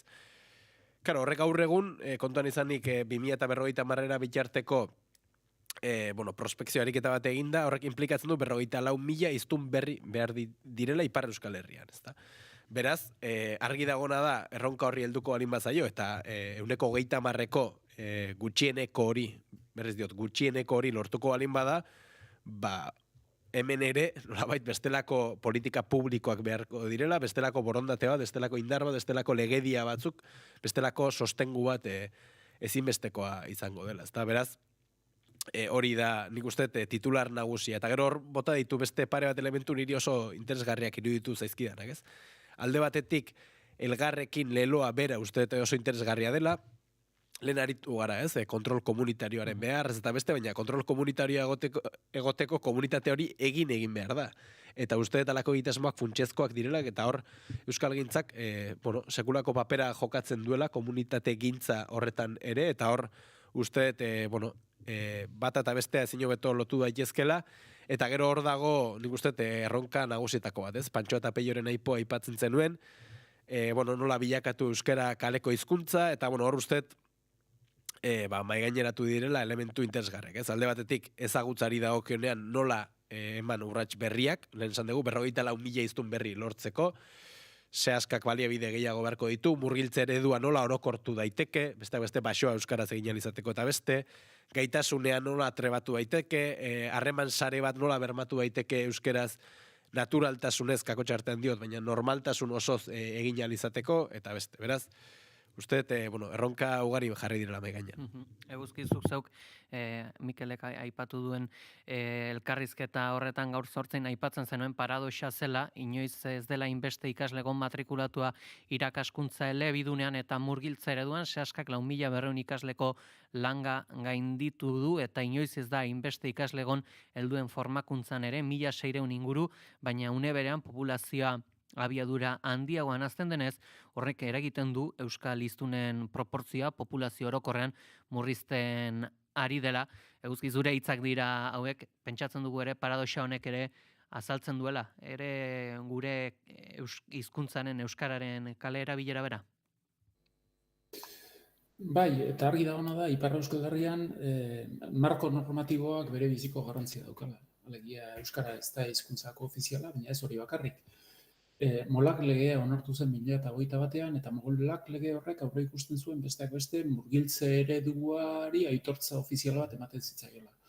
Rekurritu zen artikulu hori eta Auzitegi Konstituzionalak bertan bera utzi zuen. Horrek esan nahi du gaur egun, Frantziako gobernuak sententzia hori aplikatuko balu, murgiltze eredua konstituzioaren aurkakoa litzatekeela. Alegia, sehaskaren eredua berak ingalarrian egongo litzateke. Orduan, momentuz gobernu frantsesak erabaki du hori ez aplikatzea, ez gauzatzea, baina horrek inseguridadea juridiko oso handia sortzen du, eta horrek esan du, Damokles ezpata bat daukatela buru gainean, eta dozein momentutan gobernuak erabaki dezakela azken bidean hori indarrean jartzea, eta horrek esan nahi du, konkretuki, ez sehaskak, ez diguanek, ez kalandretak, ezingo luketela funtzionatu gaur egun daukaten ereduarekin. Eta argi dagoena da, murgiltze ereduak ematen duela bakarrik benetako emaitza, benetako euskal hiztunak produzitzerako orduan, ez? Eta gero badago beste elementu bat, eta hori dago herri urratsen jatorrian, gogoratu ezagun, 52. edizioa dela. Eta orduan duela, 52 urte, behin eta berriro, horrelako ekitaldi bat antolatu behar da, ekipamentuak funtzionatzeko. Eta horrek dauka arrazoi bat, eta da, 1850an onartu zen Falu legea. Eta Falu lege horrek, gaur egun oraindik indarrean dagonak, esaten duena da, administrazio publikoak ezin dituela eskola pribatuen ekipamentuak finantzatu. Eta artikulu horri erreferentzia egiten zaio behin eta berriro, administrazio publikoak ez ditzan finantzatu ikastolak, eskolak, beste dozein eredutan edo herritan gertatzen den bezala. Eta horrek obligatzen ditu ikastolak, herri urrats bezalako ekimen bat egitera, diru iturri berri bat lortu alizateko, eta horrekin eskolak eraiki alizateko, eta horien mantenua bermatu alizateko. Orduan, hori da, jatorrian dagona. Orduan, horren aurrean zein izan da soluzioa? Herri mugimendua eta gizarte zibila aktibatzearena, mobilizatzearena, behin eta berriro, eta hori ikusten dena da, nola inseguridade juridiko eta nola marko juridiko babeslerik ez dagoen, ezinbestean herritarra mugitu behar dira. Zer gertatzen da, herritarren ekimena ezinbesteko da, baina ez da nahikoa. Eta hor, administrazio publikoaren eginkizuna funtsezkoa da, egia da, 80. hamarkada erditsutik landa, pausoak emanak izan direla, hizkuntza politika bat estrukturatu eta implementatu egin dela, baina lehen Mikelek esan duen bezala, prospektiba linguistiko horrek agerian uzten duena da, hemendik eta 2050 ezinbestean, nahi baditu 54.000 euskal hiztun gehiago lortu, horrek suposatzen duela beste martxa bat eman behar zaiola hizkuntza politikari. Eta horrek borontate politiko bat eskatzen du. Eta gaur egun ikusten duguna Ipar Euskal Herrian da diskursoetan adostasun bat, jendeak begionez ikusten du euskarazko irakaskuntza bultzatu behar dela, hizkuntza politika handinago bat behar dela, baina gero kutsara pasa behar delarik eta finantzamendua jarri behar delarik mai gainean, hor errezelo asko zere gehiago daude, aitzakiak behin eta berriro mai gainean jartzen dira, eta horren ondorioa, adibidez, azken urteetan euskararen erakunde publikoaren aurrekontua izoztuta dagoela. Edo, eta lehen aipatu da, sehaskak oraindikan hitzarmen berria sinatu behar du hizkuntza nazionalarekin, eta atzeratzen ari da sinadura hori. Eta horrek sortzen du situazio bat oso ziurgabea dena, inseguridadea sortzen duena, berme gutxi eskaintzen dituena, eta horrek inplikatzen du behin eta berriro borrokatu behar izana. Alegia gu maila handi batean hortara dituta gaude, baina horrek ere neke bat dakar, eta suposatzen du, gizarte muginduak aurrera eman dezaken ekimenaz aparte, administrazio publikoak ere bere ardurak hartu behar ditu.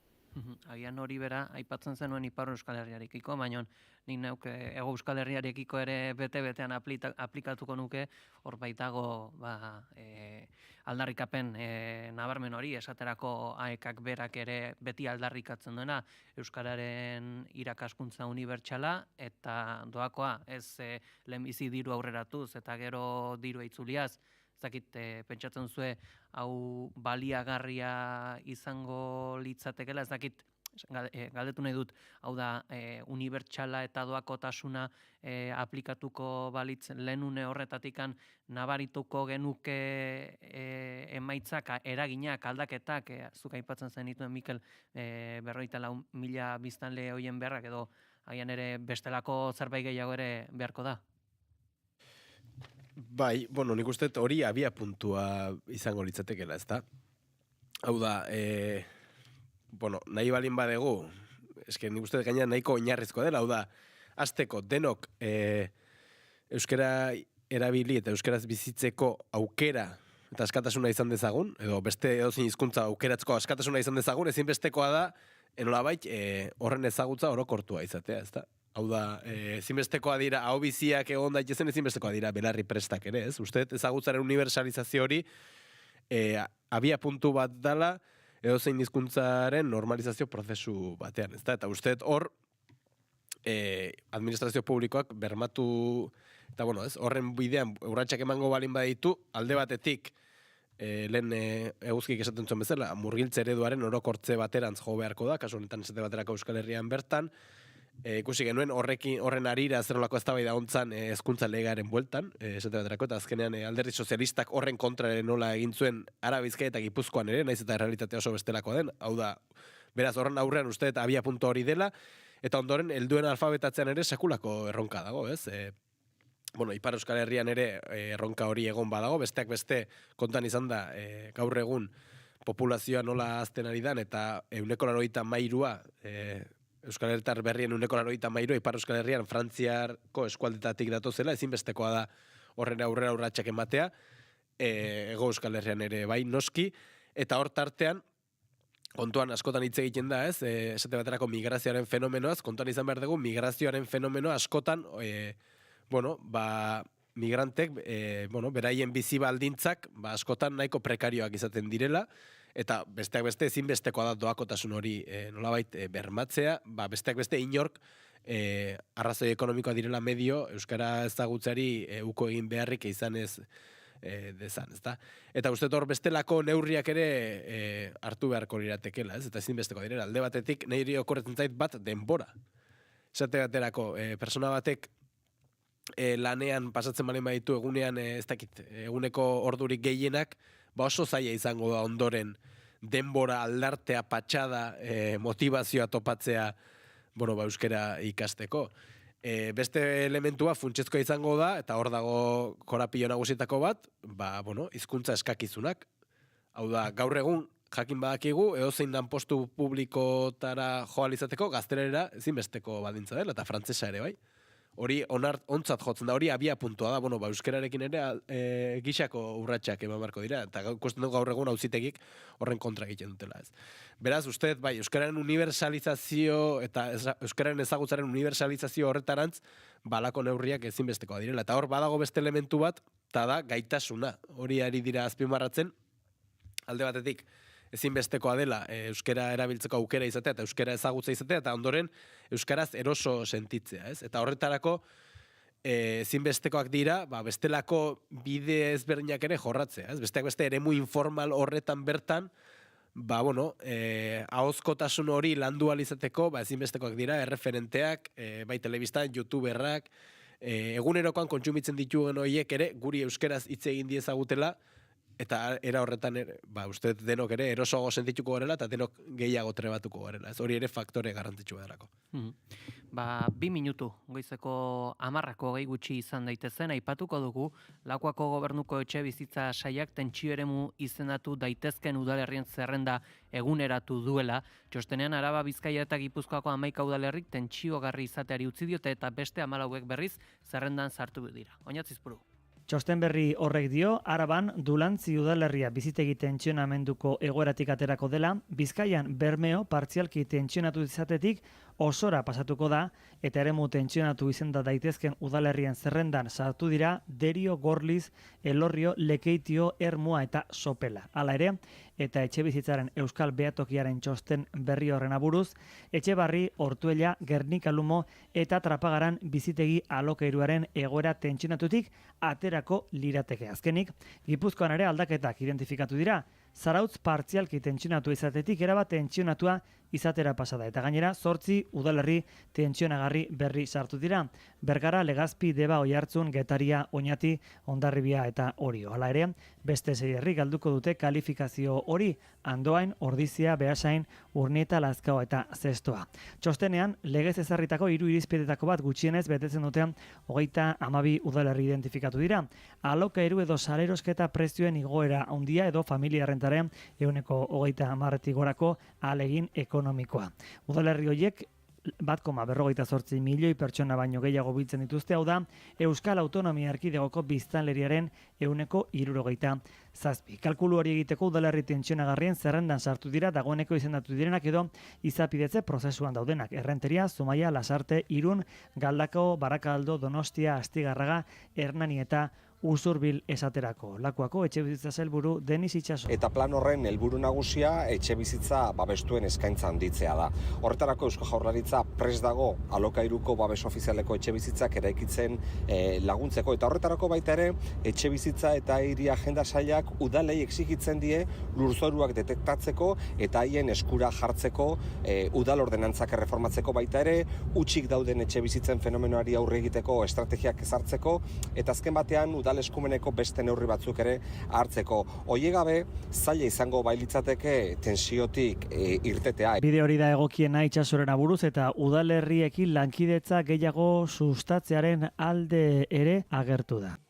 Hortxe, txosten gaurkotuaren xetasunak, badaude herri berriak, badaude ere beste batzuk joan direnak, baina ez dakit, pixkat deigarria bintzat bada, eta esan beharra dizuet, munduko ez jakintasun guztitik adibidea jartzearen.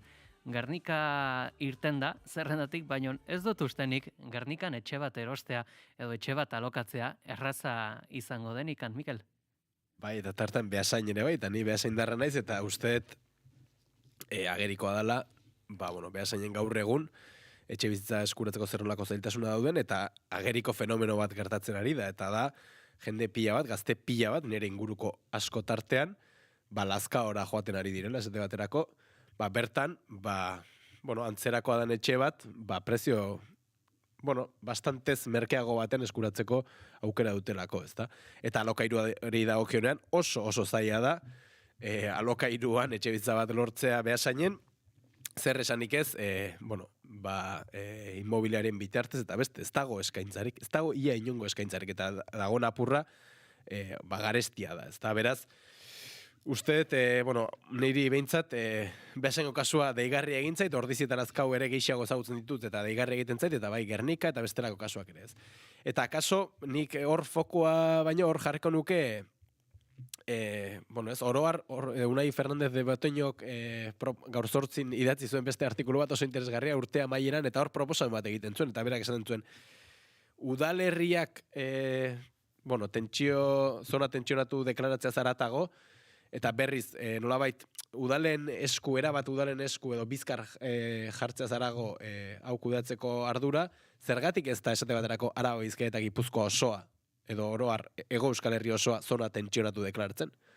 Hemen aipatu da, herritarren 167, hau da, orain egin den egokitzapen honekin, herritarren biztanleriaren 167 zona tentsionatu baten bizi dela, ezta? Baina Unai Fernandez de Betoño planteatzen duen bezala, Araba, Bizkaia eta Gipuzkoan esate baterako, eta esango nuke Hego Euskal Herri osoan, zona tentsionatu deklaratzeko oinarrizko irizpide bat betetzen da, eta da, herritarrek beraien soldataren 130 baino gehiago bideratu berri izaten dute alokairura edo hipotekara bataz beste, ezta? Beraz, zergatik ez da, esate baterako, dena deklaratzen, eta nolabait Eusko Jaurlaritza berak ere, nolabait horrekiko bestelako ardura bat eta bestelako bultzada bat zergatik ez du eskaintzen, ez? Usteet, akaso fokoa hor jarri beharko litzatekela. Eguzki, ez jakintasunetik ere oraingoan, baina askotan gustatzen zait begiratzea, leboncoin.fr webgunea bertan Ipar Euskal Herrian etxe bizitzak zer nolako prezioetan dauden, eta adibide bat topatu berri dut, adibidez Ortzaizen, hemen badago, etxe bat, 5 logela dauzkana, 163 metro karraturekin eta 207.000 euro kostatzen dula. Hego Euskal Herrian etxe hau izango benu, eta hirigune batetik gertu seguraski askoz ere garestiagoa izango zen, eta deigarria egiten zait, jakinikan Ipar Euskal Herrian supermerkatu batera joatea edo askoz ere garestiagoa dela, edota lanbide arteko gutxieneko soldatak altuak direla, etxe bizitzari dagokionez prezioak oso parekoak dira. Etxe bizitzaren prezioa altuagoa da gaur egun Ipar Euskal Herrian, Hego Euskal Herrian baino. Aipatzen zena Lobonkuan, baina Lobonkuenek horrek esan nahi du partikularren arteko salketak direla. Agentzia batetik pasatzen bazera, ja 20% gehitu behar diozu, eta gero notarioaren gastuak egiten behar diozu, ja urbilago zaude 300.000-tik, 218.000-tik baino. Eta horrela izera, hortzaiz eta hitz egiten, alaia, barnekaldeko herri txiki batetaz. Baina ikusten badituzu prezioak, salbenta errealak ze prezioetan saltzen diren kostaldean, Miarritzen edo Getarian adibidez, prezioak oso altua dira. Ni beskoitzen bizi naiz. Nire etxea aldamenean, etxe bat saldu berria dute, nire etxea baino txikiagoa, bai superfizian etxearena eta baitarrenorena, 690.000 eurotan saldu dute. Duela 10 urte etxe hori 400.000 eurotan zegoen. Horrak esan nahi du, prezioak disparatu egin direla, eta gaur egun etxebizitzaren problematika bilakatu dela Ipar Euskal Herriko herritarrek daukaten arazo nagusietariko bat. Baita ere, bikote batek 2 soldata ditularik, eta soldata onak ditularik, eta patrimonioa dukalarik ere. Bai. Eta horrek sortzen du, benetako haserrea, frustrazioa, bertakoak, geroz eta zailtasun gehiago dituztelako, azken binean etxebizitza duin bat eskuratu alizateko. Bai jabetzan eta bai alokairuan, ez. Neri ere oso deigarria egin zait, Eusko Jaurlaritzak plazaratu duen zerrenda horretan, 14 udalerri sartzen dira eta 11 ateratzen dira, jakinda sektore immobiliarioen evoluzioak oso mantsoak izaten direla. Zeren hor, azken binean, zona tensionatu izendatzeko 2 irizpide daude. Bata da, bai salbentan eta bai alokairuan prezioak nabarmen goratu izana, eta bestea da, lehen Mikelek esan duen bezala, pertsona batek bere errentaren 30% baino gehiago ez duela gastatu behar azken finean, alokairua ordaindu ahal izateko edo hipoteka ordaindu ahal izateko. Eta ikusten ari gerana da, geroz eta zonalde gehiago tensionatuko dela. Ipar Euskal Herriari dagokionez, Euskal Mankomunitateak 24 udalerri izendatu zituen zona tensionatu bezala. Eta herri horiek mantendu egiten dira denboran. Oso ulergaitza egiten zait, pentsatzea, urte batean 11 udalerri bapatean zona tensionatu izatetik atera egiten direla. Nik hor datuak ikusi nahi dituzkez, ikusteko zertan oinarritzen diren horrelako erabaki bat hartu ahal izateko, zeren iruditzen zait ekonomikoki eta sektore immobiliarioaren evoluzioa kontutan hartuta ez dela sinesgarria. Ez da sinesgarria. Ikusten badugu bai Euskal Herri osoan eta bai Europa mailan zagertatzen ari da. Zona bat tensionatu bezala izendatzen delarik, eta hori ikusten da Frantzian ere, Parisen, Lyonen, Bordeauxen eta bar, epen ertain edo luzeko izendapena dira, ez da urte batetik bestera aldatu egiten duen dispositibo bat, ez? Hor badirudi kromo trukaketa bat izan dela, ez? Alegia nahi dela kanpori begira eta herritarrei begira esan gauzak egiten direla, eta esfortzu bat egiten dela, eta ardurak ere banatu egiten dira, zen hor Eusko Jaurlaritzak esaten du, udalei dagokiela azken finean identifikatzea lurzoruak eta horiek Eusko Jaurlaritzaren eskura jartzea, eta gero Eusko Jaurlaritzak beri dagokiolarik neurriak hartzea, azken finean erdibideko neurriak hartzen ditu. Eta nekez horrela aurrera egingo da, maila horretan. Iruditzen zait, Euskal Herrian badagoela alde batetik administrazio publikoak eta alderdi politikoak sentitzen dute etxebizitzaren gaia funtsezkoa dela, herritarrek geroz eta eskakizun handiagoa dutela maila horretan, frustrazio maila ere handitzen ari dela, baina une berean ere ikusten da, errezeloak dituztela benetako neurri sendoak eta indartsuak hartzerako orduan, eta orduan erdibidean geratzen dira. Eta iruditzen zait izendapen hauen inguruan ere antzeko zer gertatzen da. Alde batetik 14 sartzen ditut, baina 11 erretiratzen ditut. Emaitza zein da azken finean, nahiko egonkorra, ez? Horrek ez du benetan aukerarik ematen aurrera pausoak emanak izan daitezen. Eta beste adibide esanguratsu bat, piso turistikoen kasua. Euskal Elkargoak, nahiz eta Hego Euskal Herriko instituzio baina eskumen gutxiago izan, baina hori bai dela bere eskumena, erregelamendu bat onartu du konpentsazio neurria hartuz. Eta esanez, partikular batek, enpresa batek nahi badu etxebizitza bat alokairu turistiko bezala jarri, udalerri berean eta superfizie bereko beste pisu bat eskaini behar du alokairuan urte osorako. Eta neurri hori indarrean jarrita horrek, eta hori aplikatu da adibidez Burdeosen eta Parisen, ahalbidetu du 2 urteko epean pisu turistikoen inportantzia erdira jaistea. Horrek esan dut tresnak badaudela, baina tresna horiek erabili behar dira. Eta iruditzen zait Euskal Herrian diskurtso asko, baina ekintzara pasatzera orduan hor, askoz ere errezelo gehiago dela. Bagoizeko 10 gutxi izan daitezen minutua faltatzaigu eta ondorioz aipagai zadatu beharra dugu. Izan ere, Sunsundegiren likidazio fasea hasi da, ertea amaituta, inolako akordiorik lortu gabe. 341 lagunen kaleratze aurre ikusten da eta kezka nabaria da, eta orain kaleratze gutunak ere helduko dira. Giroa nola dagoen jakiteko, Aritz Santa Maria lankide Altsasura bidali dugu, Sunsundegiko atarira. Egunon, zein da giroa bertan? Egunon Pegi, egunon entzule, zuke esan bezala, Susundegiak ateak ixtear ditu, likidazio fasean dagoia da enpresa eta 376 langileek lana galduko dute. Aldi baterako lan erregulazioa pirilaren 30ean amaitu zen, nahiz baitzen inolako akordiorik lortu balizko inbertsorearekin. Langileak ez daude lanean eta 51 dago atarian. Enpresariak langileon miseriaren erantzule leloarekin.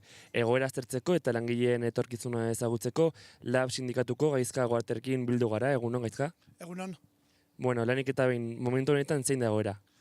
Zuk ongi azaldu duzun bezala, enpresa likidazioan dago, eta aprilaren 30ean bukatu zen espedientearen negoziazioa akordio hori gabe, eta 10 egun dituzte langabeziara joateko langileek 10 egun hauetan oporrak dituztelako likidatzeko, ez? Eta gaude ere zain noiz egongo den erresoluzioa autojudiziala, zeti 3 egun daude alegazioak egiteko, eta nik imaginatzen dut urrengo egunetan jendeak jasoko duela kaleratze eskutitza, eta horrekin langabeziara eta fogasako tramiteak egitera joango dira.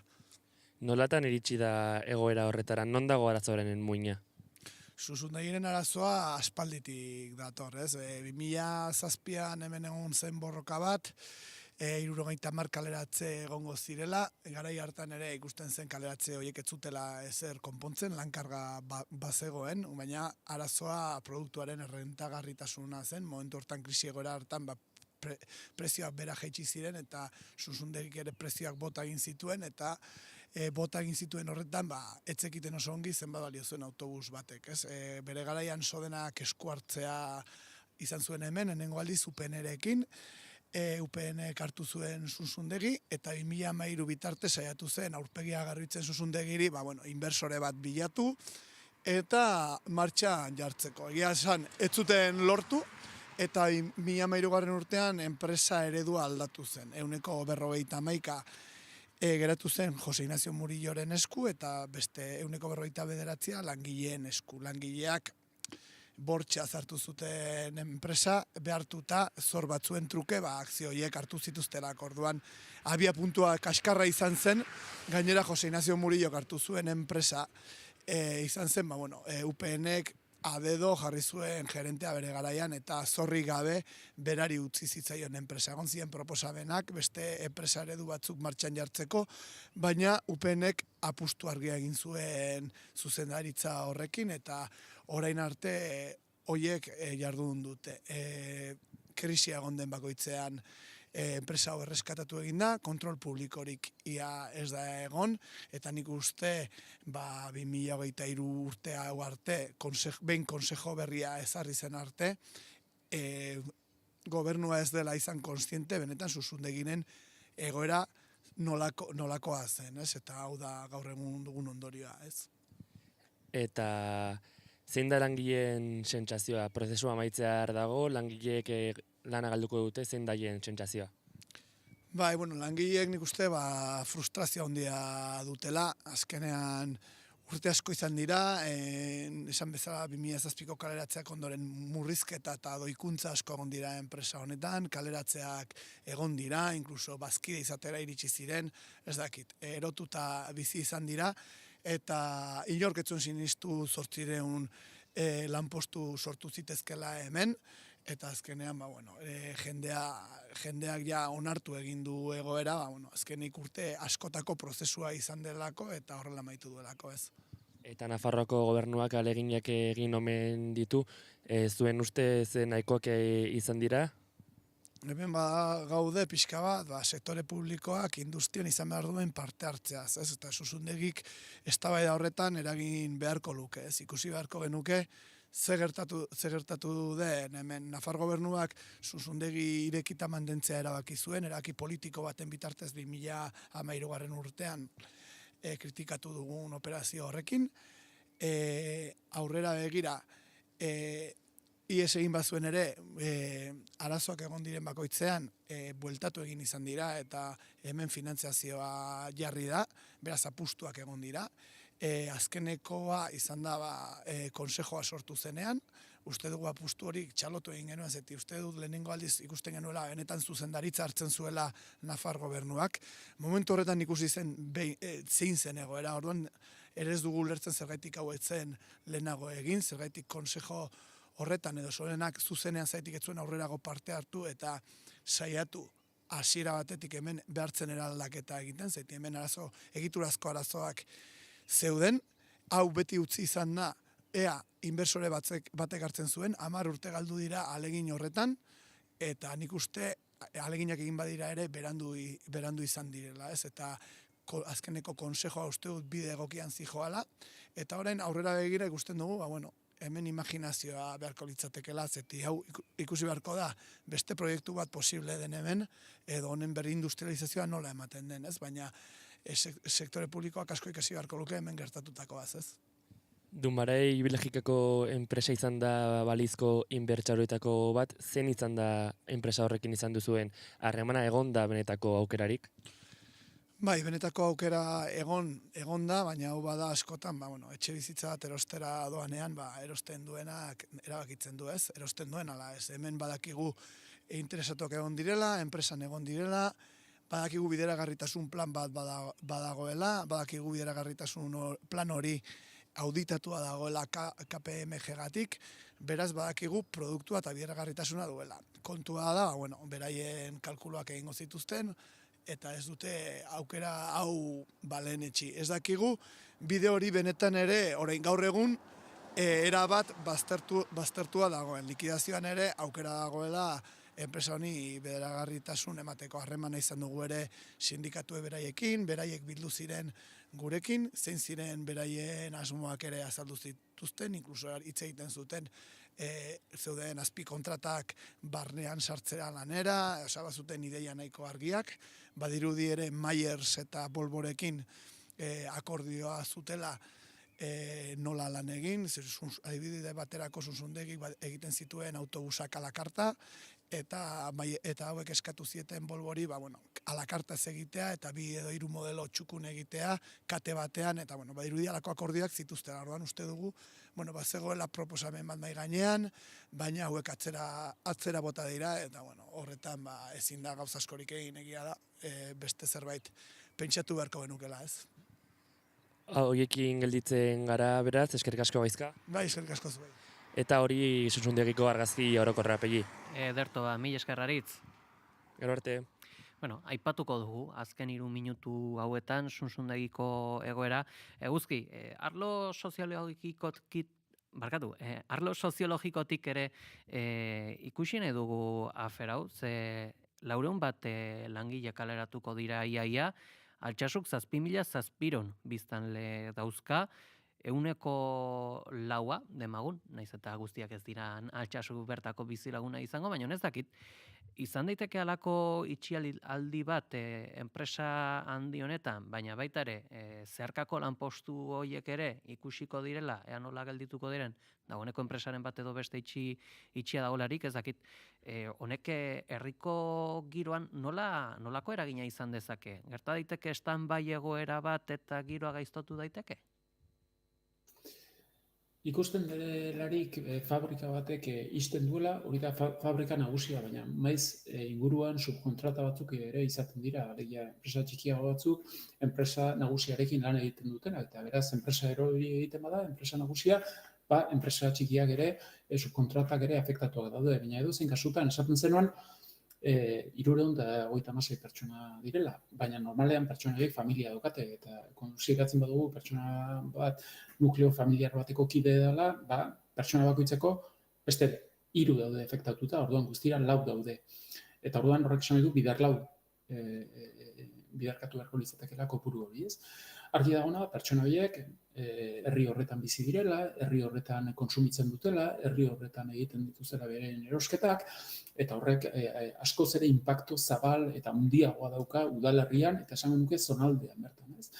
Beraz, argi dagoena da horrelako erabakiak enpresa nagusi batek hartzen dituelarik, berak bere errentagarritasuna ikusten du azken bidean biabilitate ekonomiko bat daukan, Sunsundiren kasuan hor badirudi Volvorekin aurre akordio bat iritsi zirela, horrek aurre ikusten zuen produkzioa handitu egingo zela, kontratazioa handitu egingo zela, eta bertan bera utzi da, besteak beste, teknologia transferentzian itxuraz arazoak egon direlako, eta horrez gainere, enpresak zor bat akumulatua zuelako. 50 milioi euroko zor bat zeukan akumulatua, eta orduan hori kitatzeko arazoak zeudela, ez? Orduan, hor, benetako erreflexio bat eraman beharko litzateke administrazio publikoen artetik maila horretan. Goizeko 10 heldu zaizkigu, beraz, agurtzeko tenorea, Eguzki Urteaga eta Mikel Urdangarin, 1000 esker goiz honetan gurean izateagatik. Zuei, eskerrik asko.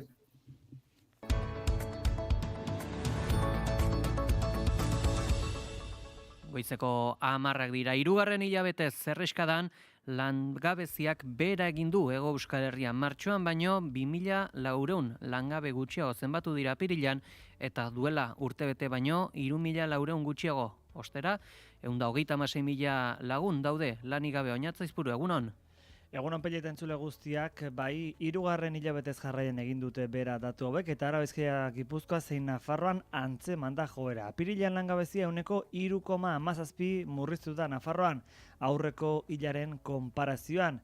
Guztira Nafarroan, 29.991 langabe zeuden apirilaren amaieran. Espainiako Ekonomia Ministeritzak emaniko datua dira, eta aurreko urteko alde berarekin ere jaitsira 2,4 izan da. Euskal Autonomia Erkidegoan berriz, 1.500 langabe gutxiago apirilean. Bizkaia izan da, jaitsira handien eduki duena, 1.070, Gipuzkoan gutxiago, 268 eta Araban 165. Martxoarekin alderatuz ere, afiliatuak gizarte segurantzako kotizatzaile kopuruak igoera izan dute Hego Euskal Herriko lurralde guztietan. Aletuko ditugu, xeago aurrerago datu hauek.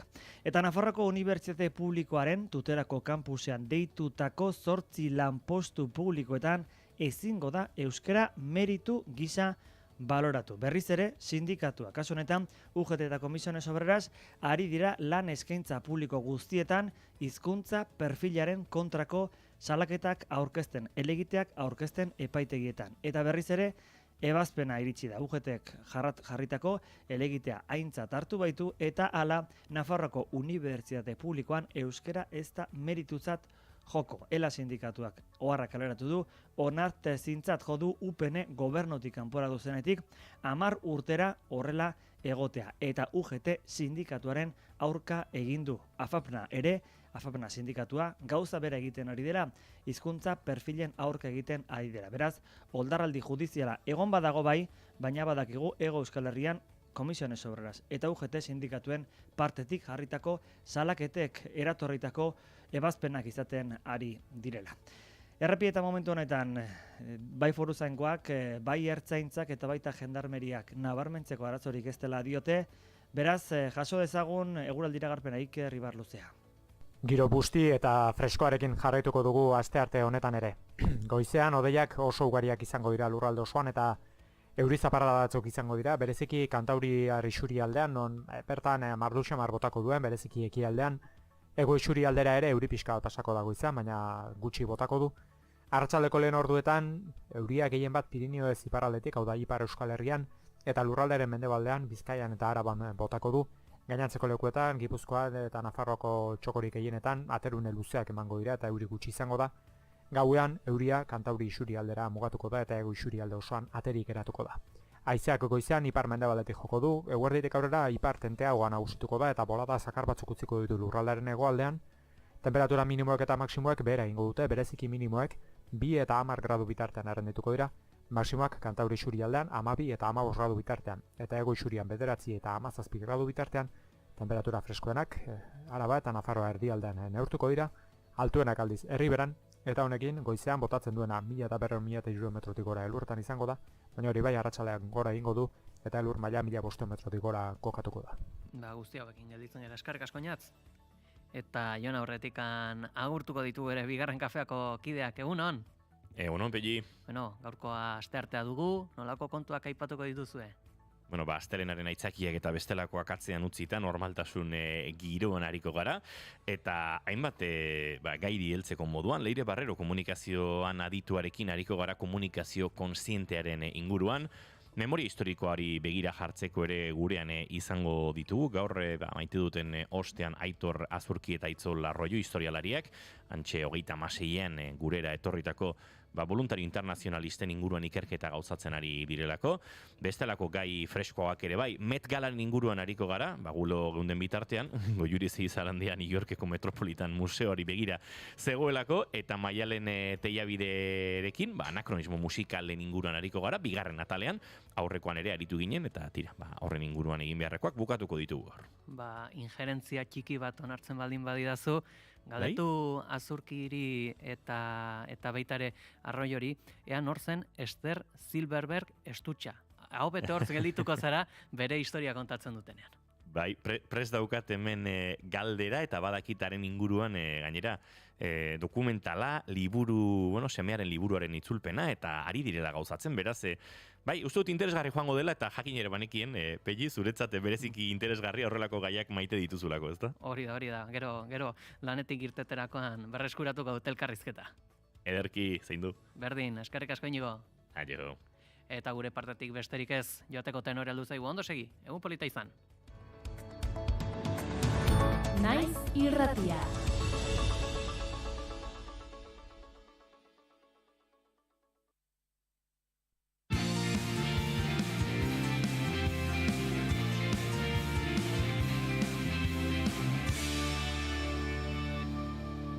Naiz irratian, bigarren kafea.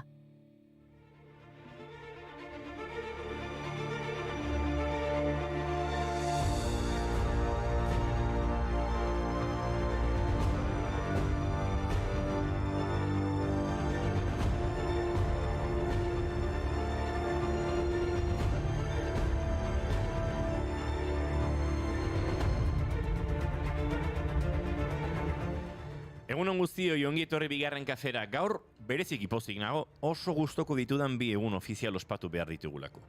Gaur maiatzak 6 akordeoiaren mundu eguna da, eta gaur maiatzak 6 filateliaren mundu eguna da. Bueno, Inigo, akordeoia eta gutunak, zuk egun honetan jaio behartzen nuen, Bai, bereziki asmaren egura ere badelako eta hori ere pairatu izan dudalako. Lasai, guazen pixkanaka. Inigo, hasteko, igu bolu.